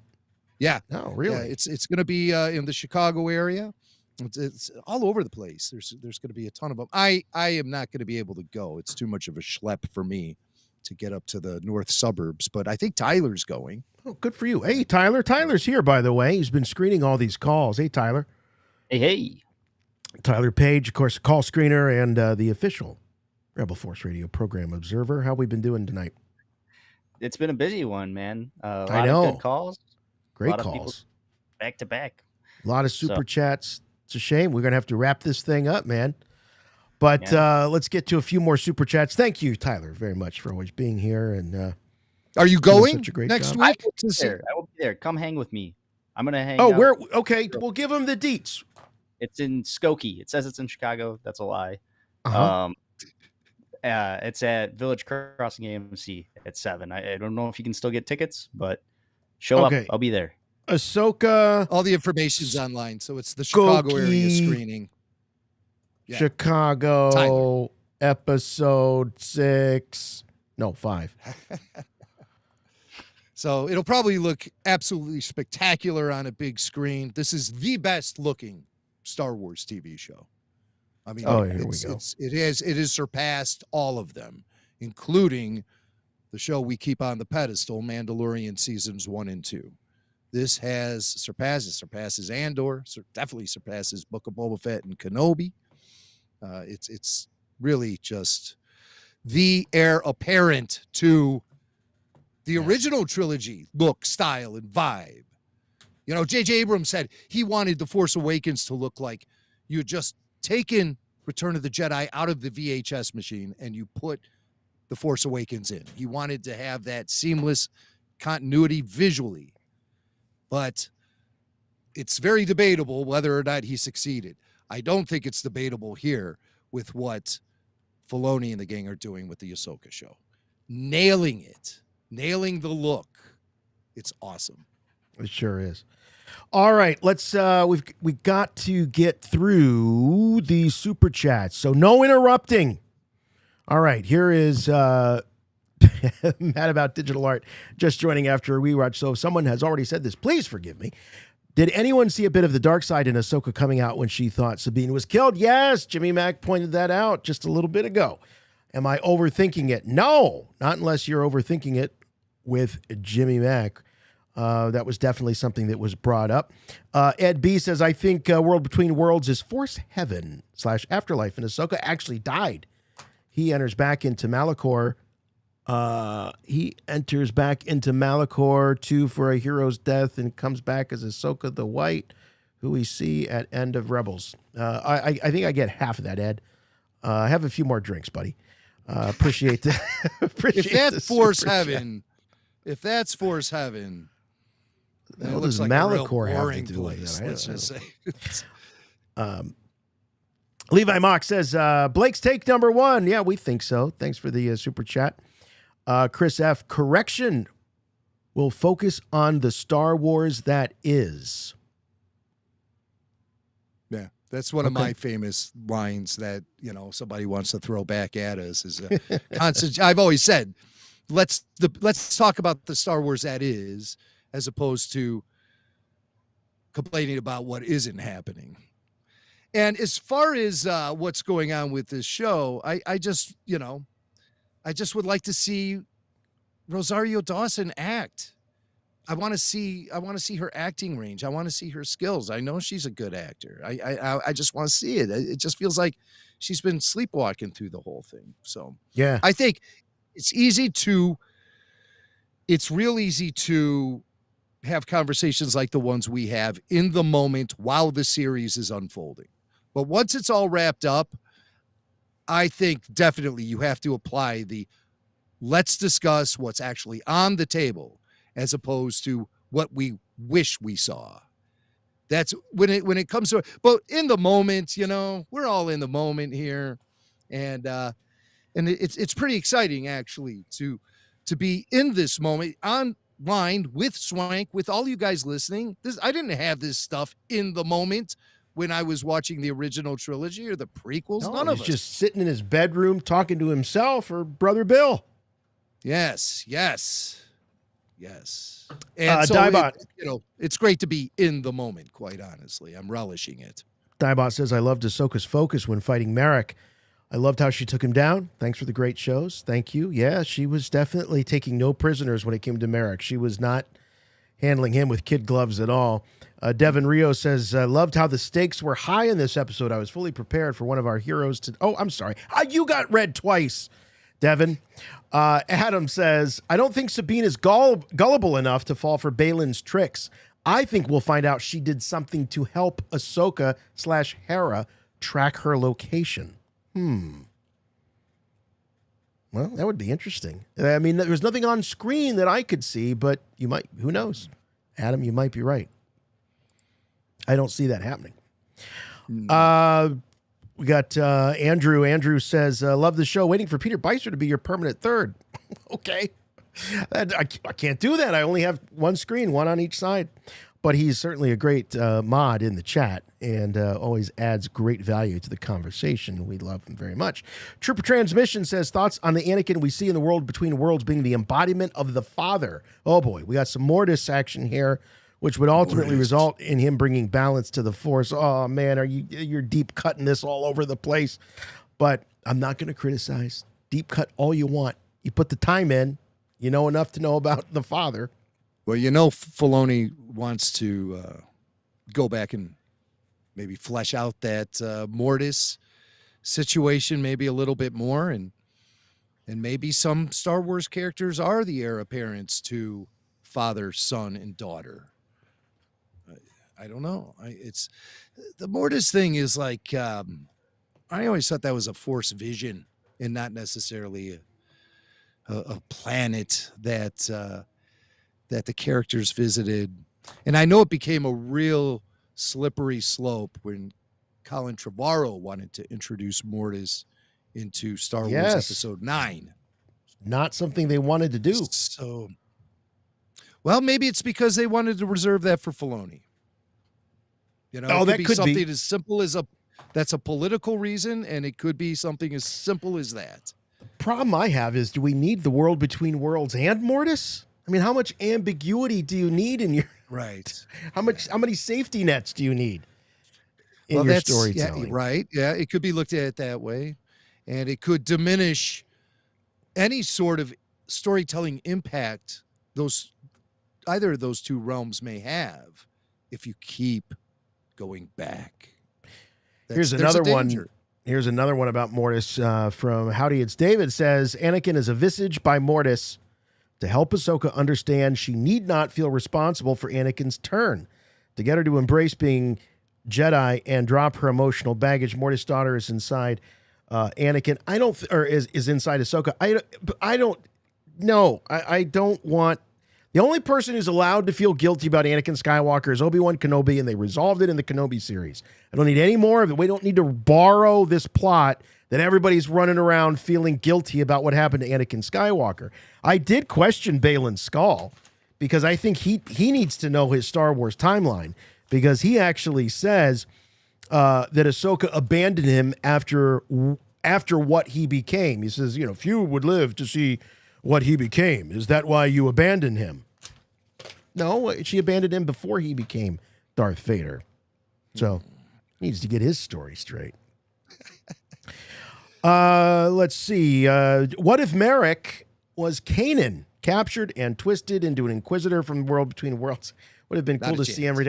No, and then he just died and turned into green powder. No. Bringing Kanan back Thanks for would the super chat. destroy everything he sacrificed himself for in Rebels. It would destroy the entire end of Rebels, I think. I mean, he's dead. He needs to stay dead. This is one case where the character needs to stay dead, because if they bring him back, that'll unravel a lot of things in a bad way, I fear. Did you hear that? Jimmy Mac sounded like Baze. He dead. He dead. He dead. Those guys dead. All right, Chris says, so happy to see Dave had the guts to do what the sequel creatives were scared to. Imagine if it was Luke. Still awesome. I will on, quote, the Star Wars that is. Keep it up, guys. I think you're missing a word there. You will focus on the Star Wars that is. I was wondering what Dave had the guts to do that sequel creators were afraid of. What is that? Well, you might have been referring to Mortis and World Between Worlds and all that stuff. You said, as you were talking about Trevorrow not being allowed to go there. Trevorrow wanted to do it. It was the executives at Lucasfilm who, I mean, Kathy Kennedy. Yeah, it wasn't about guts. So it wasn't. Yeah, he wanted to do it. Yeah. It was Lucasfilm who didn't have the guts. But then again, maybe they wanted to save it all for Filoni. But why couldn't that just be explained to Colin? Filoni's got this one covered. Come up with something else, kid. Maybe they did. Steven popping by to say hi. Thanks, Steven. Appreciate it very much. All right, I think that's about all I've got. That's all I got the strength for. Yeah. Great episode. Lots of good conversation. That's for sure. Yeah, I told Mac after a recent RFR, I said, I had to go lay down after that. I was just emotionally drained, but this was a lot of fun. Thanks everybody for calling and all the super chats. We still got a few here. I'm going to flash them up at the screen as we sign off. And maybe we could cover them on the weekly show as well. Yeah, if there was a great way to export them, if you know how to do that, go ahead and do it, because I don't. Not as simple as just saving it. Maybe there is. Not from my vantage point, though. Tyler, want to thank you one more time here. Thanks, Tyler Page. And don't forget, you can see Tyler. He's going to be out at the Ahsoka screening, the theatrical screening. Some of the details are available over at StarWars.com. I don't see Skokie in here, but I'm assuming that you would just going to make it up. No, I'm not. It's my It says home. L.A., it says New York, Seattle, Boston, Orlando, Bangkok. You're not going to be in Bangkok, are you? I'm not planning on it, you know. All right, man. But you will be here next week, right? You'll be here next week for the after show? Yeah, this is the best place to be, man. I get to talk to everyone, and people throw all sorts of crap at me behind the scenes that I didn't even think about. So it's like, you never know who's on the other line. What would you like to say about this week's episode? Anything? I liked the symmetry between the decision of Sabine having to be counted on by Ezra, and being counted on by Ahsoka. And I don't think that she really had a choice in making a decision. I think Baylan kind of had that puppy wrapped up. Whether she shoots that map or not, he was going to murder Ahsoka and turn around and convince her. So that was just like the highlight. I was out of my seat so many times this episode. It was one of those. It sure was one of those. Stakes were high. I mean, Ahsoka said the stakes were high. Now, we were questioning about her version of those events because it's like, wait, what?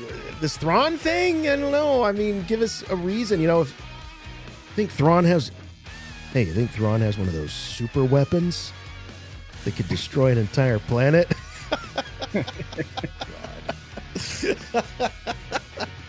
All right, man. Thanks, Tyler. Appreciate it, buddy. Thanks, guys. Catch up with you next week. Yeah. All right. Jimmy Mac, final thoughts. All right, Jason. Final thoughts on Ahsoka Part 4, Fallen Jedi. And yeah, I think Baylan Skoll is the Fallen Jedi. We didn't talk about the Ghost making its live-action debut, like a hero debut, as opposed to just being a special effect thrown into a big sequence. We're actually seeing the Ghost in flight now, live action. And I thought it was pretty cool. And I think the friction between Morgan and Baylan is going to continue to build. I think Baylan seems skeptical of the witchcraft, and Morgan accuses him of being fearful. I think there's more of that to come. I don't see them having a happy collaboration throughout these remaining 4 episodes. Just a few visual things that caught my eye. The hyperdrive in the Eye of Sion pulsates with light. It reminds me of the warp drive core on the Enterprise, with the white light coursing down the ringed paneling. It's very similar kind of visual. Are you proud of me, Swank, for bringing up the Trek here? Always It's proud. next generation, but, still pretty good. Baylan and Ahsoka, they lock the sabers and smoke, and it spits sparks and smoke. Have we ever seen smoke from sabers that are locked together? I know we've seen the sparks. Definitely we saw the sparks with Kylo Ren's saber. Smoke seemed new. Smoke. I thought that was interesting. Maybe that's a result of the unorthodox lightsabers that are being used. Ahsoka uses the plain white ones that have a very different sound than your typical blue, green, or red lightsaber. It's more of a swoosh. And then Baylan has that orange saber. So maybe it's that generates the smoke. I don't know. Sabine handing the map orb over to Baylan. I know most of you were yelling, no, don't do it. But you know what? It's good. It's real good. It applies drama, it raises stakes, it creates tension, it provides unpredictability, and it develops the story into something other than these quests for MacGuffins and fill-in-the-blank exposition. And great action sequences, no doubt about it. I mean, there's a lot of that in the show, but it's finally got some backbone, and I'm excited about that. I'm also excited about opening up these mystery boxes, because there are so many out there. Why did Ahsoka train Sabine? Why did Ahsoka stop training Sabine? What did Sabine do to lose Ahsoka's confidence? What is Baylan's motivation? To create exactly what? Why does Thrawn's return guarantee the return of the Empire and a new war? What is the world between worlds? What is Ahsoka doing during the time of the original trilogy? Why is Huyang with Ahsoka and not Luke? How does Ahsoka even know Luke? I know Luke hasn't been a factor at all in this show, but maybe Ahsoka spending one-on-one quality time with Anakin Skywalker will lead her back to Luke somehow. Sabine's family dying because Ahsoka didn't trust her. We need to know why. Again, as I said, the tone, the vibe, the visuals make this show the direct descendant to Return of the Jedi as far as that overall aesthetic. And Rosario Dawson's a damn good actor. Let her act. I want to see her act. Puff a pig, not in this episode. All right, that'll do it. We'll see you next week for more Rebel Force Radio after show. Looking at Ahsoka number 5, part 5. Yeah, if you get an opportunity to see it at one of these theatrical screenings, I'm sure it will be worth it. Me, I'll be on my back porch with a drink in one hand, cigar in the other, watching it on my little fold down screen. Don't forget about Rebel Force Radio, the flagship podcast. So if you just discovered us, said, oh, wow, this YouTube show. No, it's not just a YouTube show. We've got a podcast we've been doing for the last 17 years. You can find it at rebelforceradio.com, and we'll have a brand new episode that'll drop this Saturday morning. Check that out. And we do love having you here at these after shows. It's a lot of fun. Again, huge thanks to all of the super chats. Super generous. You guys are just crazy. Really, really appreciate it. Thank you. So happy that you're getting something out of these. We certainly are. We're having a ton of fun. Love the calls. And not just the super chats, the whole chat is awesome. And you guys, love that you have spirited debates, but you always keep it respectful and fun and in the spirit of Star Wars. So, as we all should. All right. We'll see you next time. That's it for us. For Rebel Force Radio, I'm Jason. I'm Jimmy Mack. And remember, the Force will be with you, always.